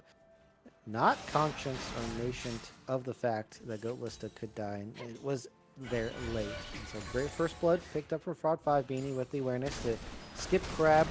The kill is more important. And this is going to lead into the prio for just Bobo to get up here. And this is an unchallengeable Grubs support difference there in the top side. And worth calling out, no handshake on the other side. Typically the cross map comes through, you get Grubs, we get Drake. But you see the Mundo right now, he's staring at a wolf camp. Not quite the same impact as that early Drake, so perhaps a fight to be had even beyond. Yeah, definitely could have cross mapped it there with the game box. Okay, here we go. From Andy Chef, call the Forge God, another Brittle proc comes through. Spoober wanting that Needs a level 6, he finally gets it, but too late! Andy Chef bringing the hammer down. The April Fool's Day skin not to be toyed with. Ornn picking up a solo bolo. And not to mention the fact that Andy Schiff was unstoppable as the ultimate went on. So canceled the healing effects for Spoobert there. Now this is not a matchup Ornn is supposed to win. This is all Mordekaiser all day. But remember, Ornn is a champion that does have trades and they can use them. So beware the Andy Chef Ornn. Andy Chef significantly more comfortable on this. Already you can see him buffering the W to make himself immune to the pullback from that Mordekaiser E, immuning the ultimate, although that one was pretty easy because you know as soon as he hits 6 he's just going to panic press it. So just immediately throwing out the W because he needed the 6, he miscounts and pays the price with his life. Andy Chef already going to be taking the edge off of the Iron Giant. Yeah. And that's how you play losing matchups. If you get yourself an EXP advantage, you have to use it to the fullest, especially the level 6 spike. So Andy Chef doing that very well there. Pushing the bot side, Goatlista and T-Lights are just going to let this push back into them, pulling this wave over. As eventually XGF do claim the dragon. Mundo quite good at getting the dragon with the % health. And so kind of hitting a bit of a lull state. No objectives up, just farming, no ganks in sight for the moment. We're going for a straight. Trading on outs. Andy Chef and Spoober just going to keep bashing away at each other here. Trying to disengage here you go. as it comes through. But here comes the ultimate. Andy Chef not flashing that one, Bellow's Breath, but tons of HP to work with. Spoobert's going to finish the job. Flash E, alley, oops. Spoobert gets his revenge kill. Sticking around too long, Orn falls. Yeah, gets caught in the long lane of the top side, and Spoobert's eventually able to get the kill there, getting ever so closer to Rylai's. And then Andy Chef really can't escape, as that is going to be a rough matchup here. Also, the wave just fueling the shield of Spoobert. That's always annoying when you're playing against Mordekaiser. When your wave comes in, you just make his shield that much stronger. Yep, working against you here. I actually would like to see a bit of an alteration to the build here. Andy Chef could very easily opt into a pair of Swifties. Move speed very valuable, and yes, the MR, obviously you would like it, but there is an argument to be had where look at the pile up of slows on the enemy team here. Can you afford it? Probably not, but is it worth calling out? Perhaps. I think you have to go over treads. There's too much CC. Everyone else on the bot side has CC, and you're mainly just going to be tanking them at the later portions of the game. So I think you just have to go over treads or some tenacity. Beanie though, going for a gank. Beanie inbound. Andy Chef does have an R of his own. Spoober tons of HP off that W. Thinks it's just going to be a nice little push out as they look for grubs in just a moment. Yeah, they can't really get pushed out, so this is an even lane here. They're trying to set up the grubs, though. It looks like T-Lights is coming over, and Technics is a full-on brawl, minus the 80 carries for these grubs. Cruisers inbound. Andy Chef's going to be interrupted. Canceled. Doesn't get the recast. Spoober is now in a 1v1. Andy Chef, here comes the Senna ult over the top. Bubo moves in. Technics now under fire. They look to pile on in. Knock up is beautiful out of the Braum and trying to make Glacial Fissure. Rendelman repositioning to the back, providing all the utility you need. Here comes the Encore as Beanie's forced to flash away. HP bars low and dangerous. Tarkus looking for the hero moment as he R's in and eats a Q from the Braum. Cut the montage music. 3 men dead for the Fraudulent. Means the XGF walk away happy as Larry. Yeah, great skirmish there. I think they pulled the trigger a little too quick on the side of Fraud 5. That fight was super messy. There is split champions all across the map. Importantly, the CC comes down from Fraud 5, but there's no damage to back it up. Beanie's there trying to do his best, but you could block Graves by standing in front of his shotgun blast, and they really needed Tark to be in position, but was cut off from the rest of the team, and so they could have taken their time. They could have gotten themselves the sidelines established, and maybe that fight goes a lot better. But just how messy it is, XGF were able to survive the spread damage with their tanky champions, with their skirmishy champions, and they're able to find themselves a victory there. And that's a huge win for them, just because of the skirmish pickup to get themselves 2 kills on Spoobert now, with the Rylai's completed, and the domination from Mordekaiser I'm expecting to come in right now.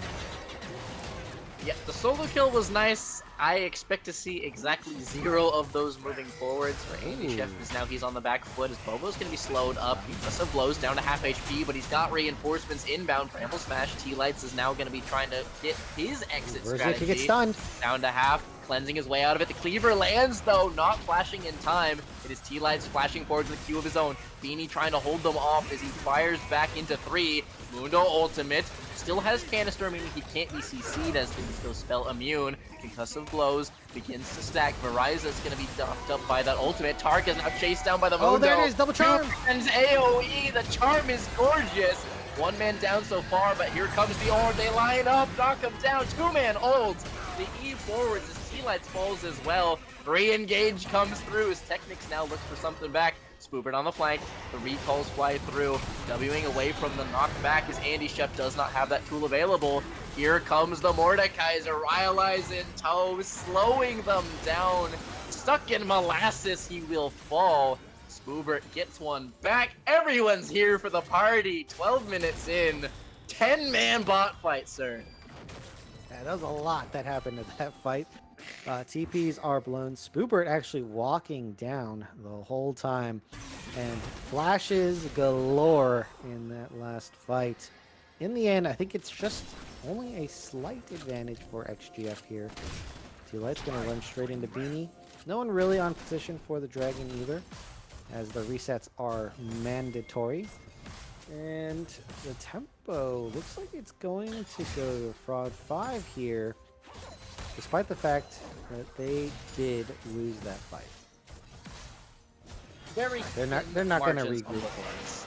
Yeah, they're not going to regroup for it. Meanwhile, Spoobert has TP, so Spoobert's going to run to this Dragon, TP up to guarantee that this will be theirs. And they'll have a nice true 2 Dragon stack, and they will try to continue that to accelerate the game. Pulls the extra member down just to make it a doubter. You'll lose a wave on top side as you don't have the ability to cover so far until the TP comes through. So a handful of CS donated in kind for a Dragon. Absolutely take that every day of the week. Yeah, I don't know how much Spoobert's going to lose here. Technics just walking straight through. Mundo goes where he pleases, which means a lot of face checking. Has the Heartsteel, only 1 proc. I don't like Heartsteel from the jungle. I'm going to be honest. Usually, I was gonna ask. Side lane champions are better. I think that this could have been a Sunfire item to help increase your speed clear and your sustained damage in a fight. I don't like Heartsteel. Goes wide. Bot lane fight as well. T-Lights once again trading it on out. I was actually going to ask, giving the Mundo give the analysis on the Mundo here. You like it? You don't like it? How do you feel so far in terms of what it's been able to bring to the table? So they are skirmishing around it. Unfortunately, I think a champion that's just better would have probably given them a stronger lead. Either a champion with CC or a champion that does more damage would have been preferable here. I'm not a big fan of the Mundo. But hey, also they're all magic damage topside. So I don't. He's a little bit meatball. I'm sure it'll be nice for disruption, but yeah. I'm sure it's going to do surprisingly well now that I've officially... Of course. Exactly. You're right. That's what you have to do, where you give your opinion and then immediately watch it just crumble in front of you. Is nice sidestep on that cleaver means that nice little disappearing act. Lista, however, might not be so fortunate. Beanie instead settling for the support. Verizon goes on a killing spree with that one, as now Tark's got no more charges left. Mundo ultimate inbound. Technica is going to be trying to charge his way on in. Andy Chef providing displacement. Spoober goes underneath the structure, trying to find the damage, and he will do so as the mid falls. Andy Chef forced backwards. 1-4-1 across the map. And importantly, Andy Chef does have the MRI complete Finnick Vuker in here. And that's going to go quite some distance. And they're looking to get the second charge lined up here. And it's good. Absolutely connecting on that one. Andy Chef, however, fighting a 2-man knockup. AoE, the ult is not enough to finish the job. Look at the shields pour through. First completely eaten by the utility of the XGF side. Beanie, flash, ult, empty-handed. That's a tilter. Yeah, went for the ambitious flank. They weren't able to get the kill there. CC plus damage didn't fall through, so the shields were in tow. And that was quite the bit of shielding that we both admitted there. Looks like this next dragon 2 minutes away. Both teams jockeying for vision. As Tark's going to get that one here. Go with the pushing in the bot side. Both of these, I mean, the AD carry should be mid lane at this point in the game here. I mean, Rendleman, let's talk about the mid lane here. Just quietly 0-0 and 6, but that's what you want to be doing on the Seraphine. You're just going to be scaling up, has completed the tier item as well. So we were talking about shields. Well, guess what? There's going to be one more right on top of that. And so it's going to be that much more difficult to take out the Seraphine. There's great healing targets. Braum, Mundo, Mordekaiser. That's a great front line to be healing up. They're going to be able to deal tons of damage, and keeping them up that much longer means that their output's going to be that much better. And so the Seraphine pick here is huge and is a core to the comp. And so the fact that they haven't shut down the Seraphine at all is a very good sign for XGF. Absolutely, rocking what, like an 85% KP so far with 6 out of 7. Trying to get involved, and if you don't have a way to burst out a member, and you're not bursting a Mundo with a straight face, the value just increases exponentially over time. Rendleman, more cycles of shields, heals, slows, utility, wanting long fights. FRD's gotta snap hard or just be worn down in this war of attrition. Okay, a little bit of skirmishing going through. Rendleman gonna fix Technics up in just a second. Oh, wait a minute, however, Maokai? not near as tanky as a Mundo here. One of these champions is not like the others. The support's gonna be stunned up. Technics knocked back, but lives to tell the tale as Tark's gonna look for the flank. Doesn't have enough with the W. Ult goes wide. Mundo topped up with HPs. The TP is going to be channeled. Andy Chef looking for more. Call the Forge God. Getting it off before the interrupt of the charm, but not AoE. Just missing. Yeah, knockup piling in Verizon with Killer Instinct. Rendleman trying to backpedal, but doesn't have it. Fraudulent 5 have their fight that they're looking for. This charm is good. They get 3. They get more here as they continue to move forwards into the river. We curse the mid player as they're looking to keep going. Knocking up Smoober and blow them up. No ult in time. Make that 4 for 0 and a break on top. Beautiful move from Blue Squad. Just too slow to group up from XGF. And they were not able to escape the clutches of Andy Chef and Tark. Able to run them down. Versia just free hitting the whole time there. Unable to kite. And that is what we were afraid of, the strong engage factor from the side of Fraud 5. And they were able to pull it through. Spoobert wasn't there, and so it was basically a 4v4 that they won handedly. Andy Chef now in trouble, but I mean, just look how tanky this Ornn is. Yep, that was, what, 4 autos in the queue to my count for the Senna, and it didn't even knock him below 2/3. This is lethality versus tank. Best of luck. Also what Hubris as well, which is not a tank killer. This does explain why Goatlista is already building early armor penetration, but it's just the champion's just not designed for tank killing damage. And guess what? There is 2 on the side of Fraud 5 here, and the Ornn is well underway to becoming extremely tanky. And is stacking MR, by the way. So XGF is heavy magic damage. This is kind of where I would think to do the Anathemas. And you just put it on the sole AD damage of the game, Goatlista, and then you become an unkillable Ram God. Yup. You press your keys, and then you hit him with the control 2 in the middle of the team fight, and nothing changes. They actually don't have a way of addressing you at that point. So Andy Chef looking to be an absolute nuisance in a world where a tank battle between Andy Chef and Technics, as odd as it sounds, I'm liking the Ornn's chances in that heads-up match. Oh, for sure. I mean, not only is the healing delayed over time, it's not guaranteed HP from the side of Technics. You do have your gray health that will help quite a bit. And health is nice stat in the early game, but the resistances carry you much farther throughout the game here. And so Andy Chef is going to be quite significantly tankier than Technics at this moment in time, and will continue to do so. And Phoenix just going to go ahead and engage here. forwards. One Heartsteel proc secured as the charm is going to be knocked off. This time they can jump on Mundo, and he is cut to size. Two-man knockup, however. The tank battle goes the way of Andy Chef here. Ryza picks up another. T-Lights is going to be forced out. Spoober fighting for his life in amidst the entire enemy team. It's the marksman. The premium target secured, VIP cut down, and finding an escape. Mordekaiser saving the fight. Yeah, picks up an important kill on Verzia, as well as getting out of there.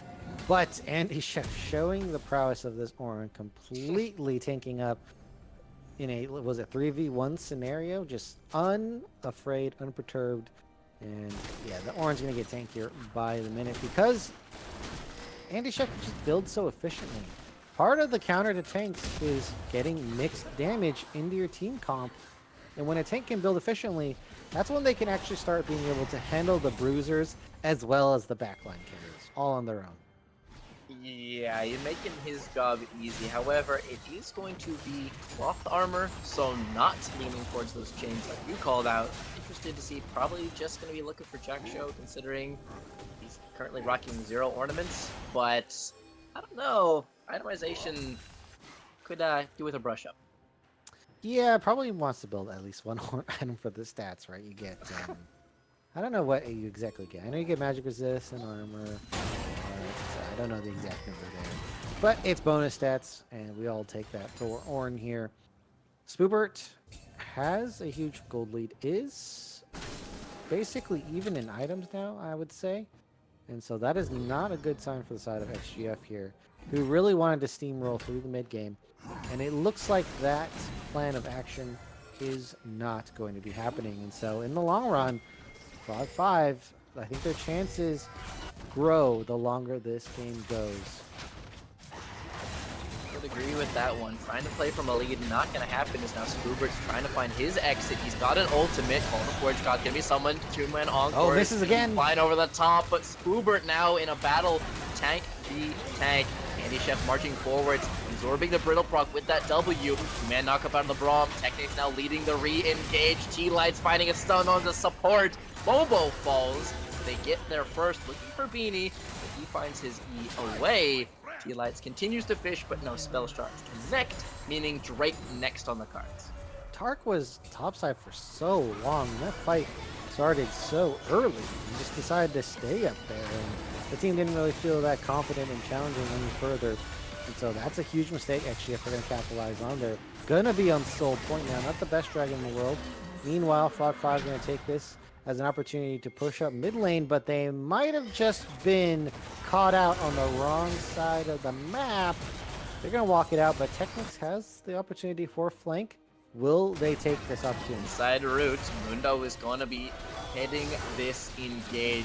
Shield popped, moving forward. Those spell immune is going to continue to lurch their way forward. Just Bobo's going to be trying to AoE. Andy's going to be cut down. Mordekaiser picks that one up. Re-engage. Keep an eye on Tark on the side here. Charm is going to be absorbed by the Mundo. It's now Spoobert and Verizon once again. Heads up. Dual Bobo's down to 100 and finish off. Mord falls down as well. Rendelman looking to clean it up. A valiant fight will come to an end here as XGF just have HP to burn. Tark last man standing, 4-for-1 with Bear next up. Yeah, they didn't have all their ultimates. They were down on the side of Fraud 5, and XGF find themselves a nice opportunity. And they are able to take the Baron. So their mid-game hopes have actually just been handed over to them. Tark trying to find damage onto the backline. However, T-Lights is really getting in their way. And these Orbs of Deception, they're not hitting. Not at all. Trying to find it. Has a flash, but no ultimate charges. 1300. Wait, what? Down. Mundo picks it up. Okay, a clencher, but secure. Now it's up to the fight. Tark re-engaging with that ultimate. Spirit Rush out of the back of the pit. Goat List trying to find the auto, but doesn't get it in time. Andy Chef cut down. Tark will exit stage right as XGF pick up Baron +1. Great pickup. Gold lead, though, is not a huge gold lead for the side of XGF, but if they're able to take this Baron and knock down those turrets, Spoobert trying to find a pit. This is Maokai. Hard for Maokai to get away, and is so squishy in the support version. To Brazil you go. However, the exhaust will be enough to get the Maokai to safety. Cleaned up, Verzia. baited, and outsmarted. Just Bobo lures Spoobert to his death. Yeah, Verzia with the damage there at the end. Also has QSS, so Spoobert can't just be ulting Verzia in a team fight anymore. And honestly, probably shouldn't. It'd be better for Spoobert to take Andy Chef out of the front line. Something like that. Prevent the ultimates that come through. XGF are losing time on this Baron. They haven't picked up a Baron. They picked up the Baron and they haven't gotten a turret yet. Spoobert's little overextension there might have costed them map advantage. Not to mention, it's not even a moment for them to just run over to a wave and finish one off. Look at the sides are being caught by FRD appropriately. Mid is going to be a stalemate. Baron effectively just going to be completely killed as the Encore just a bit outside. Yeah, they're trying to find a fight, but again, lack of engage. They can't just start one whenever they want. Now that Spoobert's up, they're going to find the courage to push up here. But they don't have the Seraphine ultimate. They don't have great engage. If they push too far, Andy Chef with a nice flank could take them all out. And they have to respect Andy Chef and Tark on the sides here. And yeah, it looks like this Baron Sandbag is mostly going to waste. Significantly gone to waste here. It ended up being taking stock of the whole thing, a kill, and a tower for FRD. Frauds were the ones who were actually ahead of the play in the end. Yeah, you get the gold from the worm himself, but in terms of the aftermath, XGF slow on the draw. Yeah, they're not really using their advantage of the Baron there to get those turrets. Not even a single one. Okay, they do get one finally in the top side here. They're grouping up mid, 50 seconds left on this dragon, and there's a lot of wards to be clearing out right now. Complete parity on the golds. Kills tell a very similar story. 45 seconds. Eyes on Marksman, though. We do have that QSS, as you called out, plus 2 more. I'm looking to Kaisa to try and really turn this fight around. Yeah, the thing about Kaisa is can very comfortably hit frontline here, then turn it to the backline whenever they wish. The power of the Kaisa here. So I really want to see Fraud set up a flank. Right now they're just trying to set it up front to back, but the flank power for them is so strong.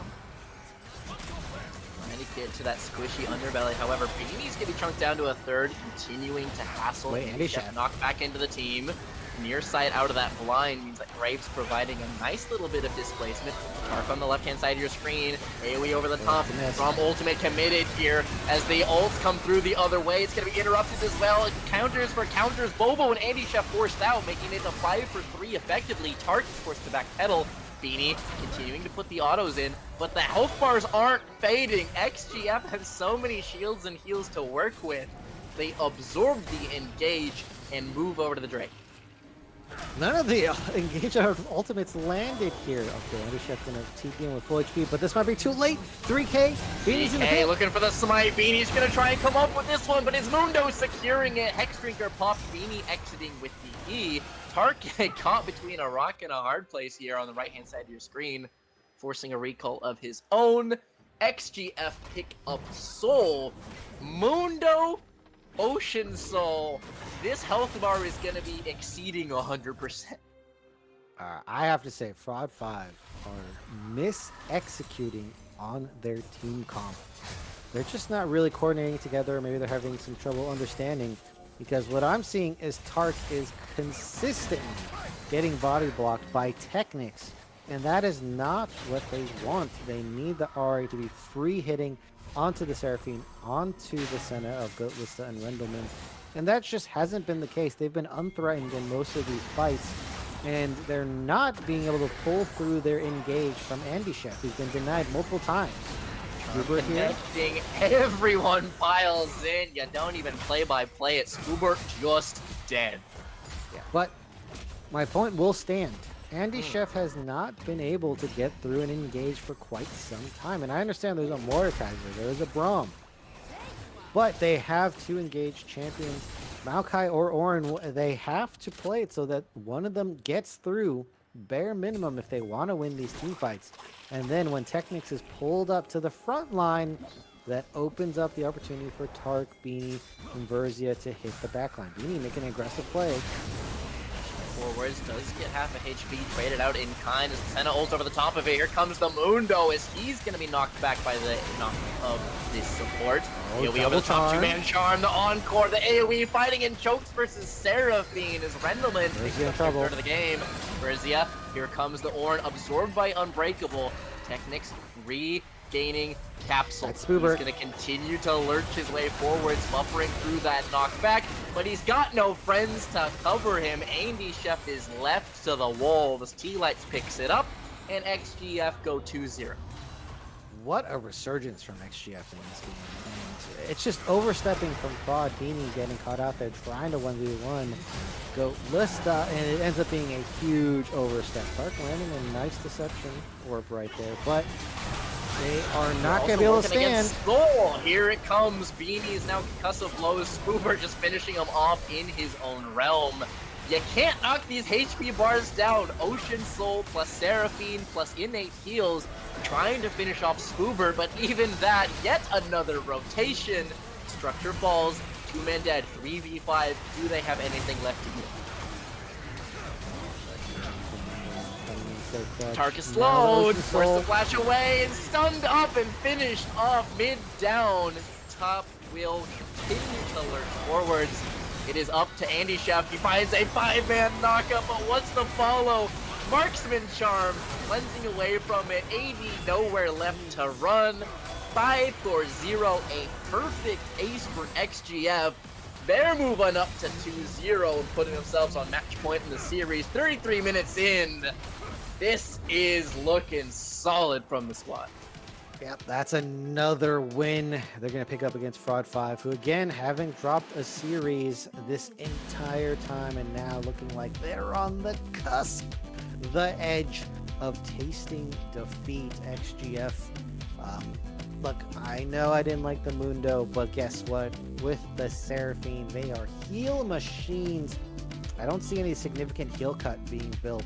And then you throw the Ocean Soul on top of that. The healing numbers must be through the roof. And I have to give it to Rendleman for this game. In game one, took a beating, was the punching bag for the team. But now in this game, you didn't beat up Rendleman. Comes back with the vengeance on the Seraphine. Complete scaling monster. Healing up the team, never getting caught, just in the back providing consistent burning damage with the Leandries. And then keeping everyone topped up the whole time. And when the Ocean Soul came through, it just was not enough damage. And the complete ability of XGF to prevent the engage, time and time again, blocking out Andy Chef, blocking out T-Lights and Tark over and over again.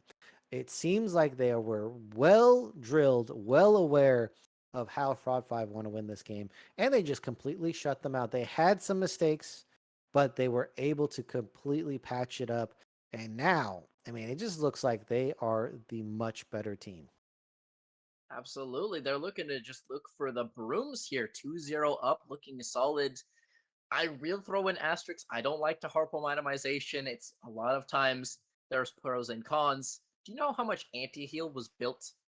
No, it's 33 0. minutes? I'm pretty sure it's none. I'm pretty sure. I didn't see any. I mean, you got to build Thormail. Look, Chainsword sucks, but you got to build it when you got to build it. Mortal Reminder is an option. There, Morellos, you got to build something, especially with Mundo, and on top of that, Senna and Seraphine. Come on, that's right in your face. You have to build anti-heal against this team. And more W as well. Yeah, more W just as a well. little, and Ocean Soul, and none of it was negated the entire game. So and then they just didn't have enough damage. So yeah, shockingly, itemization was an issue. When you have to work through the health bar for the third time, you run out of cooldowns. So unfortunately, 2-0, no itemization on that one. But not to take away from it, XGF looking solid. Their team fighting is pretty nice, and scrappy fights seem to favor them. So keep playing your game, looking to put this one away early. Yeah, I think I'll have to agree with that one. They really want to slam dunk a victory right here. And we are going to see after a short break if they can finally put a lid to this series. Don't go anywhere. We are potentially facing a final game for the semifinals of the Titans Conqueror League.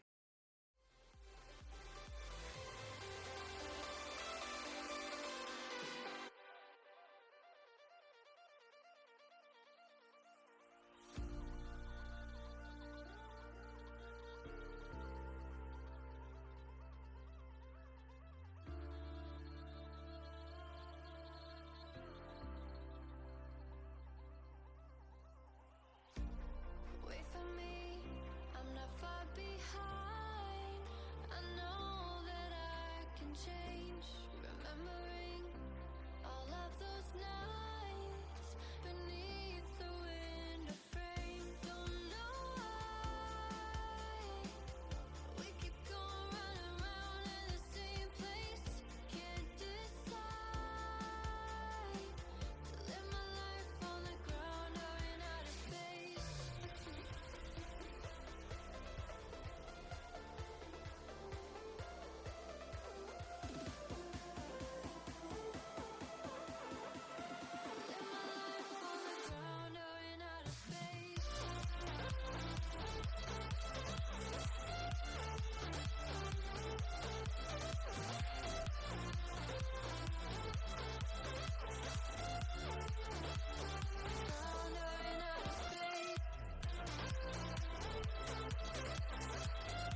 passes by,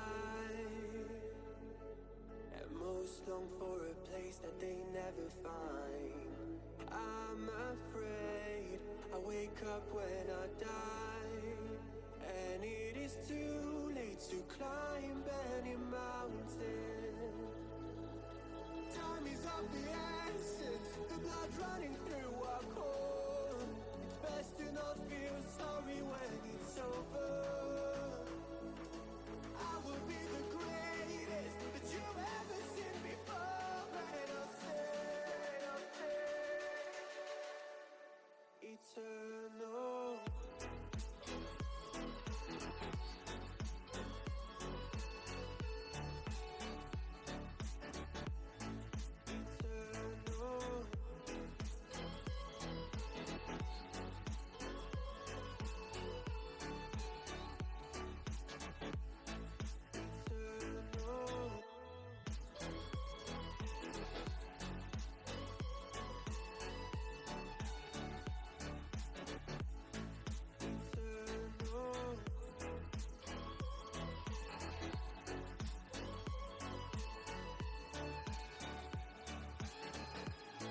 Sometimes I feel that my luck's run out. When things don't go to plan, I kinda lose my mind. I hope it's real, this life comes around. Just keep your faith and search for the fountain. Time is of the essence, the blood running through our core. It's best to not feel sorry when it's over. I will be the greatest that you've ever seen before, and I'll stay eternal.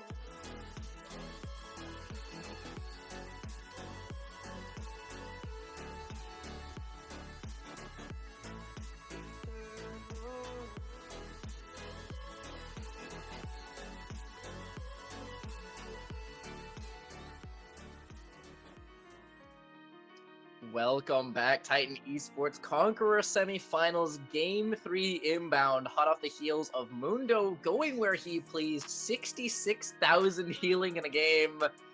We're just running amok here, Crims. Game 3, do or die here for the 5.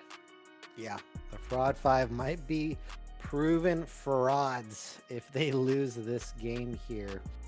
After fighting their way up to the semifinals, remember 4 teams left. Out of all of those teams, it's going to be narrowed down to just 2 for next week here. And XGF are trying to punch their ticket in to becoming a Titan Conqueror finalist here, as the bans are coming through Asol, Ivern, as well as the Lilia, unchanged from the last game here. Question is, Nico, are we going to let that come through? The answer is yes. And no Seraphine ban, which I thought was going to be for sure a slam dunk ban. It seemed to be an incredibly powerful point here for the assembly here, but with the bans in game 2, Jinx taken off of the ban table, immediately grabbed up by XGF, trying to make sure that it was it on the ban table for a reason, becomes the question. Well, we are gonna have to see, as Senna will be making their way up to the other side, as well as a Tom Kench, which is interesting. I think Tom Kench can work into something like Jinx, but you're leaving yourself up vulnerable to counterpick here. Gragas, something that can separate you from your Tom Kench with a simple cask as well. No Vi has been picked either, which is something that you typically see Tom Kench picked into. And we haven't seen any Vi priority. And so the Taric is going to be present here. Not so much burst damage comes out from the Tom Kench and the Senna. Taric's going to have plenty of time to charge up that ultimate. And now we're just going to get a J4, team fight comp classic here.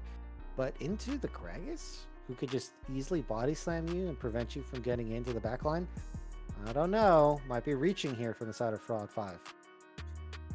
It does have the answer to the Jinx right? Where you know that dropping the Cataclysm, forcing a flash, and it is faster engage, that maybe the Cosmic Radiant's not down in time, looking for burst potentially to try and really just hammer home an advantage, make it a 4v5, then you can wait out the Radiance and re-engage.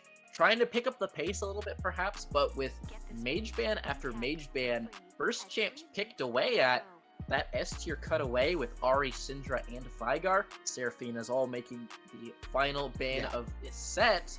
No Burst Premium available. Well, Orianna is available. I would figure you would want to pick Orianna on the side of Fraud 5. It's just such a strong pick with the J4. Instead, they opt for more AD damage. I really am not a fan of what they're putting down here from the side of Fraud 5. Orianna would have been nice.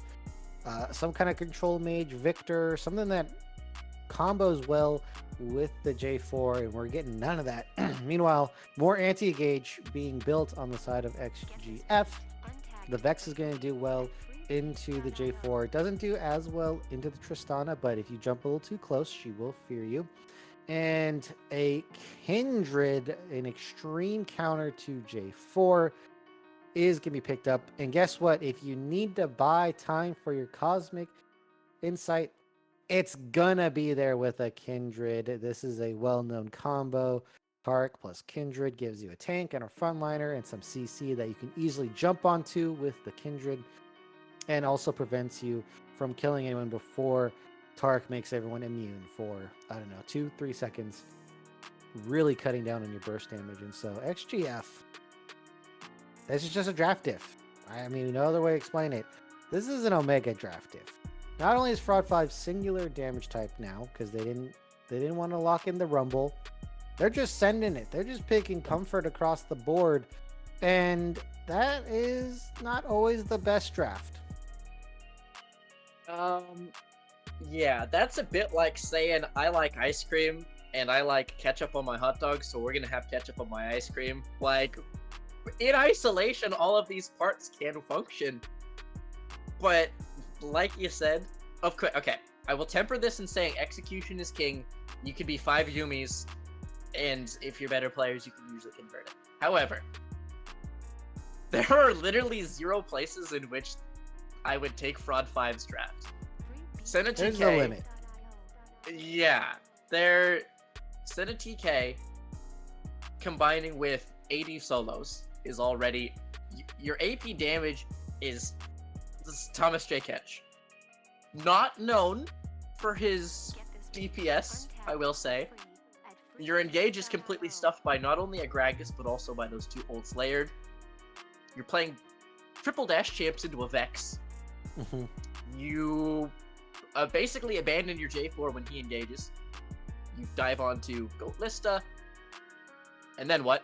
You rocket jump forwards maybe, but this is... I like to be Mr. There's angles. Gragas Peel.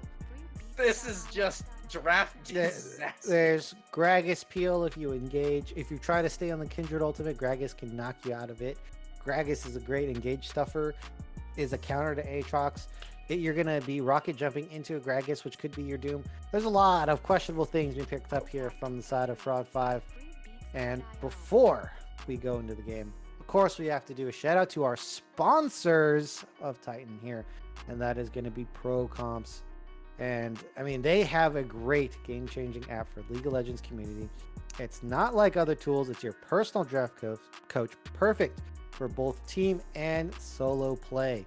You can pair it with any other app you want to use, and it stands out with custom features like champ pools, personalized tier lists, as well as a live draft advice service. You can think of it as having a virtual drafting coach with a strategic toolkit all in one, and they offer real-time champ and ban recommendations. And the best part is it's absolutely free. You don't have to spend any money to download and use this app. So why not do yourself a favor as well as help out Titan and download it? There's already 200,000 downloads, and there's thousands of daily users like you. So ProComps is a user-friendly and totally free service. It's a no-brainer. So go ahead, go out there, please click on the link, download ProComps now, and you'll be experiencing a whole new level of drafting power in your League of Legends games from procomps.gg. as we get ourselves into this game, Sandbag. I'm looking forward to it. I will say, Fraud 5 could probably have used that tool to cook up a draft better than this one. I'm a little bit blown away. Game 3, do or die, playoffs on the line. We're slamming full AD into Tarek. That's I'm just hoping it's not like a mental boom kind of scenario, you know. yeah, where they're just hit him with the classic pick me whatever and lose in peace. Well, I mean, okay. so like, if they win the early game super, super hard, Sure. I'll give it to them as a possibility. But that's what they got to do. It's They got to just slam so this game. absolute. Again, the asterisks of with enough of a player differential, any draft is a winning draft. But your narrow win conditions are blasphemous. Anything other than that is pretty, I'm gonna say tenuous generously.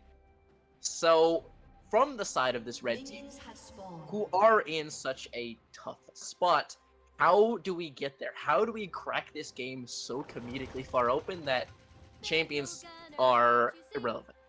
Yeah, they just got to go bot side. Gank Goat Lista all day, every day with T-Lights. Hope Technics comes down to try to stop that. Gets stopped, and they just out-skirmish their way through the bot side and snowball that throughout the entire map. Possibility that Spoopert messes up the matchup top side into Andy Chef, who has had some good moments on the top side matchups. Is that very likely into a Gragas? No. He's one of the best neutralizers in the game. And so I'm not seeing that as a likely possibility. I don't know. If you were reading patch notes, they gave him a nerf. I can't even remember what it was, but they were like, he's a brick wall top lane. We'll take 5 damage off of this W and like knock his sustain a little bit. He's a little bit less brick wall than he was originally, but still, yeah, like you're saying, level 2. However, Okay, here we go. Chef could look. We could chase this down. Conqueror fully stacked.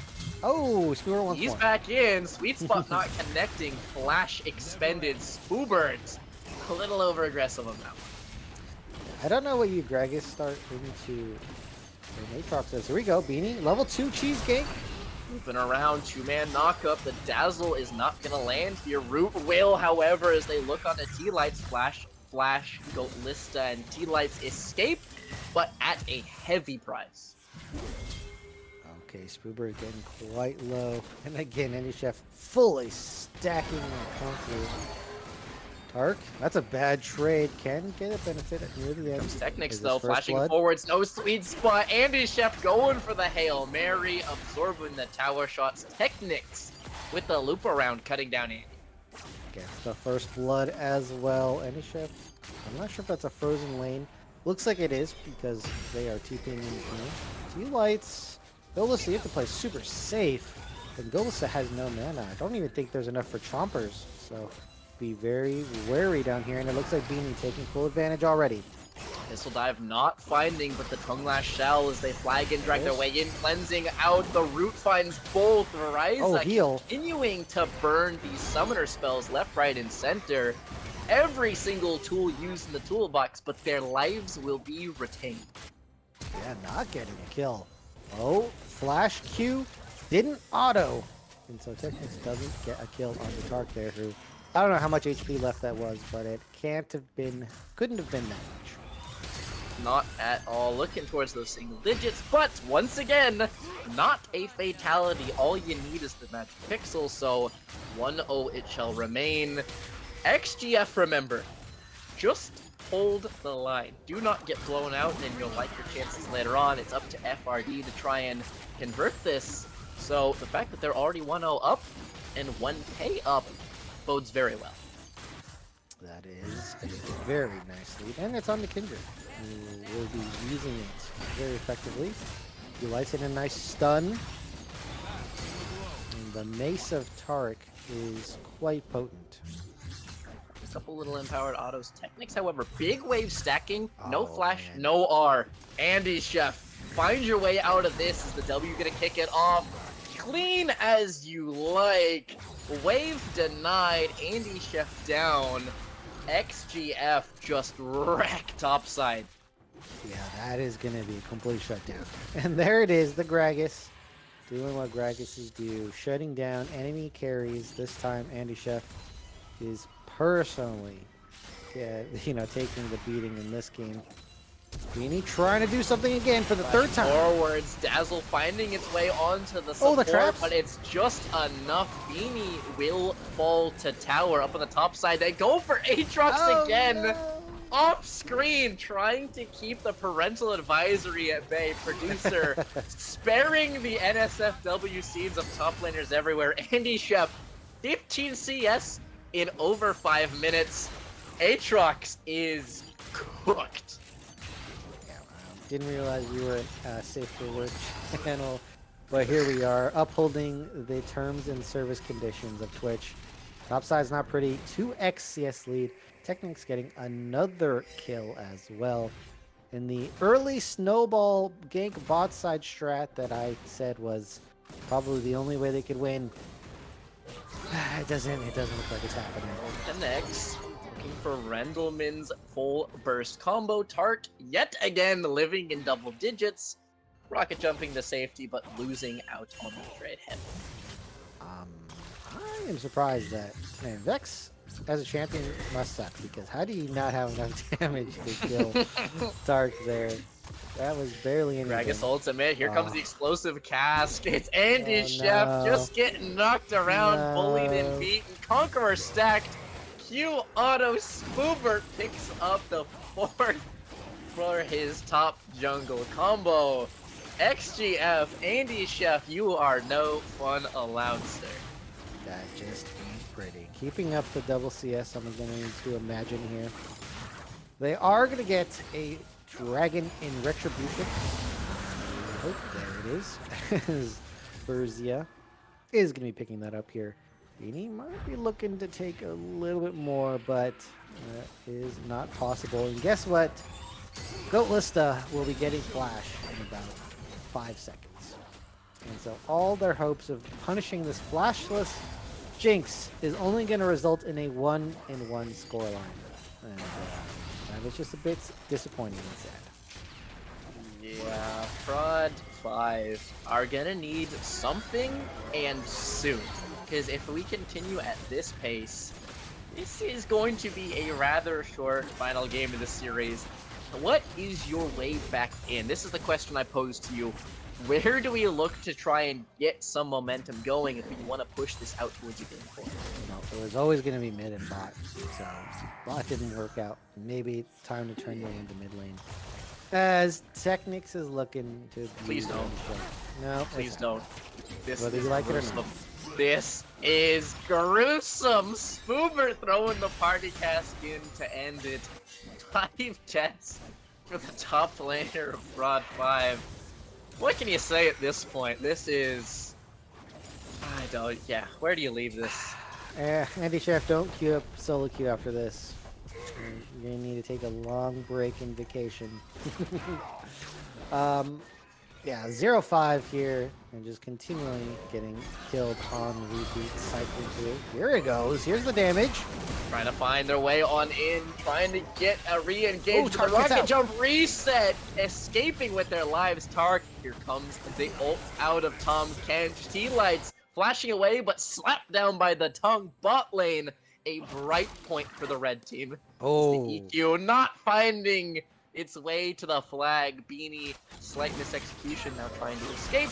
He will do so. Rendleman lives. A tiny pinprick of solace is that their entire AP damage is 2-0. That I will correctly analyze that. So, I'm just not going to talk about this. Is not even okay. This is nothing extraordinary going on up here. As Beanie, if we're to hit the EP, would be dead right now. So, thank you in the heavens that they missed. As Berzia going for a bit of a 1v1, has mana. A very nice dazzle out of T-Lights means that it is Senna on the back foot. The sustain from the Q. Abyssal dive not in range. Waiting for that tongue lash. The burn will do it. Verizon picking up the Jinx. Tarek throwing out that Cosmic Radiance, but he's stunned up all the same. not immune to the CC. Here it comes. Oh, there it Despite is. the savior, Technics comes flying in, keeping the support alive. Now Spoobert in a 1 versus 2. Just pressing the S key. Andy Shift with a Oh. nice little bit of footwork, slipping away from the body slam. No flash Nowhere on to go. Craigie. Means that they're going to continue slowly, arduously finishing the job. Shut down to J4. Beanie picks up his first of the game. All right, some recovery on the side of Fraud 5 here. Spring into life. I do wonder why Two Lights held Ultimate for so long, just for Goatless to die. Nice trade from Tark.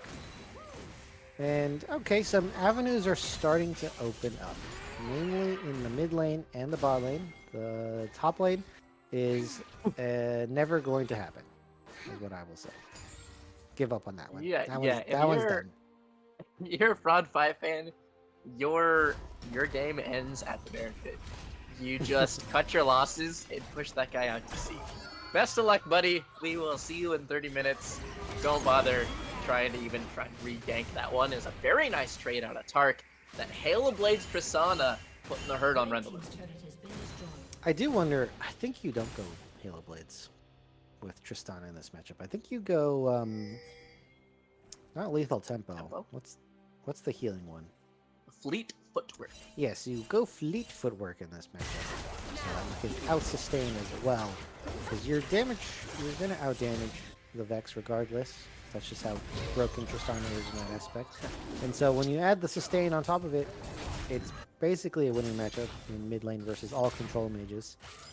And then you could use that to pressure the turret very early here. So the Hellblades, of course, will give you better gank power, but hasn't proved valuable just yet. World Ender has been popped. Andy Chef still fights. Yep. Ragus ults will That is kill. dead.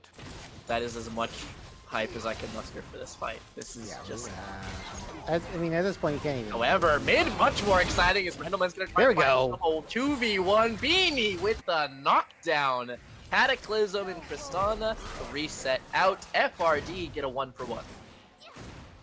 XJF have absolutely demolished this top sector. They're continually playing through Spoobert here. And they're just letting everyone else scale up just a little bit. I think a little bit more attention to Rendleman on this Vex pick would be advisable. Comes the wraparound though onto Kindred. They get the knockup. Lamps fed available. Senna ult over the top. This Spoobert and Technus trying to back away from this. Remember, no ult on the top laner, but no need. Beanie picks it up. EQ forwards. Mana getting limited here for Spoobert. The slow, beautiful, no flash. Body slam is enough, however. Too much HP to work with, but a winning fight for the 5. Yeah, they are able to burn Lamb Respite as well as a kill, another shutdown. So yeah, 5-5 are not out of this game just yet. I do worry though, once the 5v5 starts, I'm imagining a lot of bloodshed will be happening. I would agree with that sentiment, and I don't feel like many of them will be on the side of the guy with you can't kill me ults and a you can't kill me ults layered on top of each other. There's a lot of you can't kill them ults going on. There's a lot. Yeah, And there's not a whole lot of instantaneous bursting. No, however, Dazzle flashed away from Ryza. Here comes the gank out of the Kindred. Cosmic Radiance pops for the Bit early. style points. Bobo is going to be cut down. Picked up a shut down. Insult to injury. Spoobert look who's here. body slamming. Beanie forced away from the fight. It is the Gragas making the rounds bot lane and turning this one as they look for more. Cask knocking 2 away. Underneath the structure, Beanie half HP. Circling like sharks are the fairies. Oh yeah, they've transformed into a predator. Tark is alone here in the jungle. Not where you want to be. With sharks swimming around. And we have ourselves a dragon for the taking. No entry in for the side of top 5. But going for a bit of a 1v1, gets feared, Here has the comes the ultimate. ult though. Buster shot backwards. Rocket jump has been expended. Here comes the rocket, and it's from downtown. Goat Lista picking up the ult snipe. Andy Chef now dueling it out with Spoobert. The HP slots are comedic in this one. It's 3.5K to 1 point something. Andy Chef once again staring black and white. Yeah, it seems like once Spoobert gets into contact with Andy Chef, yeah, there's nothing Aatrox can do. As slowly his H bar gets whittled down and Spoobert just stays the same. Almost at 3k HP, is that correct for this Gragas? Jeez, what a large rotund beast. TP being burned here to save bot turret. T-Light's flasher and out! And despite the gold lead, the game never changed for the side of XGF. Just the massive amount of pressure of the comp here is just proving to be too difficult for Fraud 5 to overtake. As, I mean, the gold lead got better, but the game never did for long. Unfortunately not. TP expended from their top laner. 3k HP as the Observer was able to flash over. What's the 3,000 gold. Let me see 3,000 that. gold. It was just up on screen. 3,000 top sides. Ooh, Gragas yikes. decimating in this with the assistance of Technics as they're looking once more hard. Oh. The snipe out. The ult will land on the Technics as the bomb. One more auto will not proc. Coming up 4-1-4. Technics running the map. Stacks to be gathered. However, Technics is in the unaware brush. here. Play for a little bit of vision Try play, to and the set. root will land. Here comes the World Ender as Andy Chef piles on in. Beanie flashing away. Cataclysm locks him down. It's up to Spoobert to try and get something back, and he will do so. Tongue Lash not connecting. Kite your way out of this. The slows out of the item. Bobo is just going to be base damaging him down. Not enough to cut down the Catfish. His topside Beanie is going to be under fire. A little bit of HP out of his item, but not enough to survive the burst. Andy Chef next under fire. Tart looking for a way in, but Gragas is a brick wall. Auto to your heart's content. The big man don't care. Continuing to chase the Chef. Yanking him back with the chains. Rendleman picks it up. XGF's comp just supreme in these scraps. Yeah, they were a member down and they were the power through. I mean, Spoobert's just so unplayable. Has Unending Despair as well on top of that, just for the extended fight healing as well as damage mitigation there. And T-Lights is getting ever bit closer to Frozen Heart as the game goes on. Into, I mean, you could even just build the randoms on top of that as well. Guess what? They're all auto attack based except for Andy Chef. So that is going to be cutting down their damage with attack speed reduction. And so the game marches ever closer to finality for XGF here.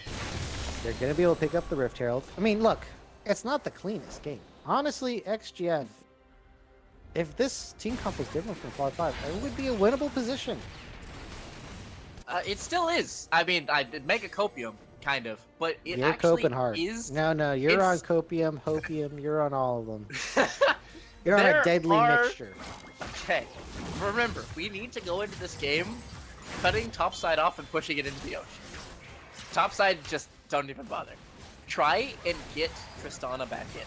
Because if you can play for resets, if you can play for this, the old connecting onto the backline, sidestep only one of these. Cataclysms can be dropped. Beanie getting a shutdown onto Vex, Oh, 1 for 1 the so far, but the rings! choppers knocking him out of the air, no fly zone.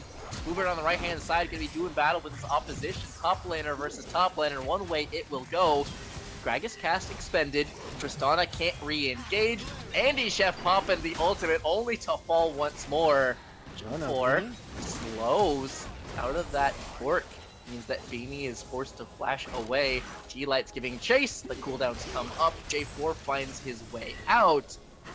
XGF, their Gragas will not be stopped as once again J4 pushed out. Alright. Does get away though. They're gonna go crash with a Rift Herald in onto an inhib turret.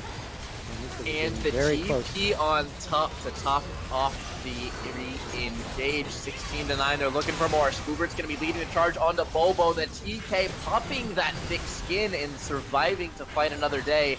Eyes on Overkill target, charge? trying to find something. They will knock him out of Ooh. the air, forcing a flash out of Randleman. Looking for more. Rocket Jump not quite aggressive enough. Angle, they don't want to expose themselves. They lose the inhib, and they're looking to go for more. Vex gonna be flying back in with the ultimate. Umbral Chains connect. Maybe they find the re-engage, and here comes the Aatrox! Picking up his first of the game as the Lambsborough fight to scramble away. Tom Kench finding the ultimate. He's got himself a Devour. Technics is down, and Fraud 5 holds the line. Bobo lurches his way back forwards. Tart is gonna find a reset. Golista is down. Dragus is rooted. They pick up 4, and Fraud 5! Call it Hopium, call it Copium. They pick up a base defense and they're back in it. All right, XGF legit trolling. Legit trolling here. Is gonna go ahead and throw 4v5 as they got themselves all killed right after getting an inhib. This Baron is gonna be very, very necessary. Actually, I think it'll give them a neutral gold overall. Let's see what there it is. Look at that. The score. So they find themselves 37.1. a nice Baron.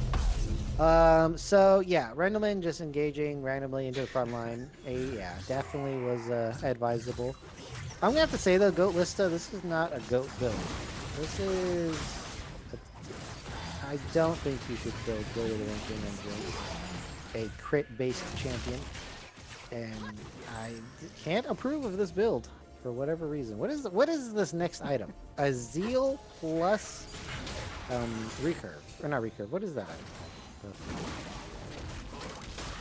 This Oh yeah, okay, so this is gonna be an LDR, but the sitting on the Zeal, I don't know. I don't like playing the Ranking anymore. This is I'd rather go Kraken first. affectionately deemed in my circles as a Build-A-Bear build, where you're kind of just walking into the store, picking up the first thing that kind of draws your eye, and not really doing any critical thinking. So, sitting on Zeal, so crit multiplying, but you went Bork first item, but you're going Armor Pen. Sure, we'll give it. We'll prove us wrong later on in this game. However, as much as we were joking about trying to find your way back in and how impossible it seemed, gold is complete parity. 39.4 on both sides. Drakes are 2-1. Rod 5 are actually not out of it, and Tom Kench starting to provide some value in these team fights. Well, it is quite difficult because even though the gold is even, that doesn't mean that teams are equal strength. As XGF is significantly stronger just based off itemization alone. Spoobert going in for the kill. Hard to lock down a Tristana, but will definitely win the fight. But yeah, so the Frozen Heart is just way more effective on the side of XGF than moving on the top 5. They're all AD. Again, no Black Cleavers just yet. That could be a game changer if Black Cleavers were to come through onto someone like the Aatrox, who's going full lethality while being behind. I don't agree with that. If you're behind on Aatrox, go the Bruiser build. With the icing on that cake being a full AD team. However, Cataclysm does get a flash. Yeah, it's one thing to build full lethality from behind. It's one thing to build full lethality with a full AD team. It is another thing to do both of those simultaneously. That is a little bit illegal. I don't like the flame players, but Andy Chef. That's okay. That's okay, I illegal. see That's pretty Bruiser illegal. items coming through. So maybe we'll see what it is. I'm still staring at a Dirk, man. I think the Dirk's staying. The Dirk is staying. Oh, this is Edge of Night. Edge of Night. I feel like Ragus just pops Edge of Night. Vex just pops Edge of Night. You know, we'll just let Andy Chef is cooking. Just let him cook. Andy Chef's got a bowl of ramen sitting on the floor right now. This is not about to be Michelin star. However, rest of the map, bit of an kind of lull state, as you would call it. Gragas is absolutely gigantic. The rest of the map, however, rotund. this is wide Spoobert. Absolutely. Yeah. The music plays as he sits in this bush and stares at Aatrox. Yeah. That is absolutely what FRD are staring at every time there's a team fight. So go around him. find another member, ideally, to try and soften up and get numbers on, because front to back, I'm fairly sure Spoober can just tank 5. I mean, he's also going to be able to knock anyone into the rest of the team, and they will be very post-ceremoniously deleted from the game. Oh, wait a minute. They have a bit of a pick going on. Maybe they're XGF going to test throwing this everything? theory. Looking for the Gragas, the head of this spear. They will get a flash out of the big man, so it's something. But it took 5 to do so, and Jinx is currently sprinting up mid. Yeah, and Spoobert can TP to this, so if a fight were to break out, Spoobert will be there. They do see them on their way in. Beanie going for an engage. Spoobert TPing as well as Rendelman. Double channel here. Both solos gonna pile on in. Is now Bobo under fire from Technics. Looking forward with the Wolf. Spell shield can be popped in the flash all the same. Rendelman's committing the old 3-man lineup for the center. Oh, the cast finds 4. Knocking a bit of chaos into him. Spoobert body slamming away. Andy Chef will live. However, pushed out they will be. In 18 seconds left on Drake. It is going to be TP required to rejoin. XGF, they're not trying to throw this game. Engage coming out. Forwards jumping on in. They do get the Cosmic Radiance and they disengage, slow playing as best they can. Bobo getting the J4 He's out. back in. Cataclysm, 2-man in, but he's locking himself in. Tart is going to be popped, shut down for the Jinx. The resets come through. They pull the trigger and it sails past harmlessly. Fraud 5, maybe they can find Spoober. Bobo trying to find the stuns, the knockups, the CC, but not enough. Bobo runs out of damage, 2-man body slam, the slow play, Andy Chef flashing forwards, but he's got no damage to work with. He's gonna be cut down, Rendelman picking him up, TK left to wonder where it all went wrong. Tapped back to his base with the ultimate of the Gragas. 4-4-0 XGF pick it up. Yeah, that is going to be a nice fight for them, finally piecing each other. Oh, another ultimate here. Excellent. Once more, they find the Senna again, time and time. They pick this member off. Tom Kench finding a tongue lash and the causing the dive to connect on the mid. He's got great health to work with. He's a chunky catfish, but is he chunky enough? He will be gunned down. The ace is completed. It is XG Fairy setting their sights on the Nexus turrets in 27. Okay, I don't think Andy Chef's cooking up anything to win this game here. Has to defend. Already can't handle Spoobert, and there it is. XGF punching their way all the way up to the finals, and unless production tells me right now, I do not know who their opponents are going to be. And we have no clue. I believe it's between Dorado and Iceborne. I'll have to check. But that is going to be it for this side of the semifinals. XGF in the last game do a little bit of trolling, and it lasted longer than necessary. They got themselves killed, got a Baron. We don't have to ask ourselves where did it all go wrong, because we already know it. It went terribly in the draft. As we have actually, production did say who our finalist opponents are going to be, and I completely forgot because I was talking. Okay, so Dorado Gaming versus XG Fairy, the veterans, previous champions as well. Iceborne have been removed, and now it's going to be XGF versus Dorado as our final matchup. And guess what? XGF look pretty freaking good. Absolutely. They've been cruising their way on into it, building strength after strength. I personally am going to just take game 3, put it in a nice little box, shove it under the bed, never to be seen again. Yeah, I don't want to look at it, think about it, analyze it. We'll just cut it off. First 2 games, though, back and forth, bright spots, but I have no doubts better team came out on top, just cruising their way through, dealing with pressure that was dealt to them. Game 1 being mid, game 2 being bot, pressure that was dealt, absorbing it, and returning fire just overwhelmingly. Yeah, they look like a nice cohesive team. They have some weird picks, specifically Technics. But I mean, after seeing this comp as well, they can put together a really strong draft diff and give themselves a nice edge to win the game. So they're no slouches anywhere. As I mean, we're heading into the final week of Titans Conqueror League. I mean, it's been so long. We've seen all these players grow from just the very first weeks. Technics, right, showing off the Nico is able to show it off again here. Go Lista consistently being a high damage 80 carry, and Rendelman showing off the Ornn. It's just this series is a nice highlight reel for them, and they're probably getting a nice boost of confidence for that finals matchup versus Dorado, who are giants in the scene, and they have so many veteran players they can rely on in a finals game. Absolutely. With a pressure amount, sometimes the experience can really shine through, but for all intents and purposes, this was quite the tune-up, right? XG Fairy seemed like they were ramping over time. Like you said, draft diff at the very end, cruising on in, really topping off the confidence. So finals is shaping up to be a banger. Two Colossi gonna be locking heads with that one. I'm excited for it. Anything to go before we wrap this one up and send it on out, sir?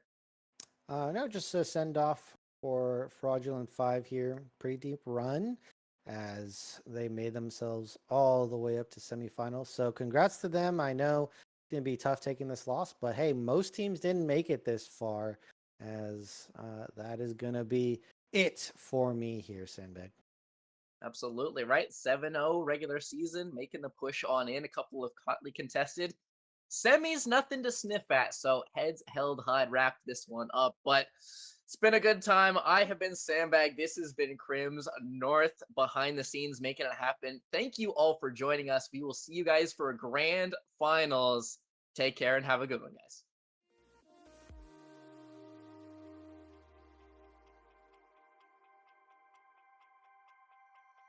Can I be your star tonight? You fill my soul with light the day we met.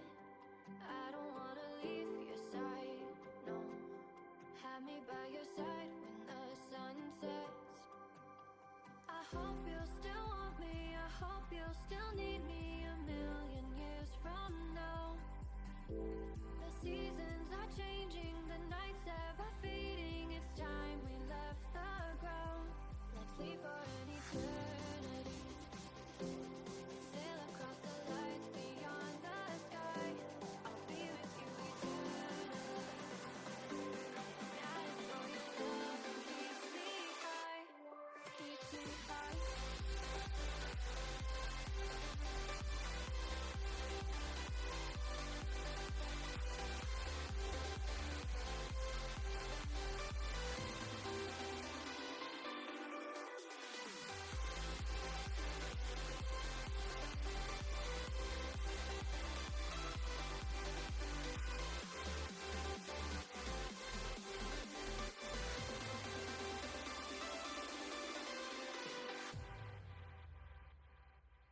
Can I be your star tonight?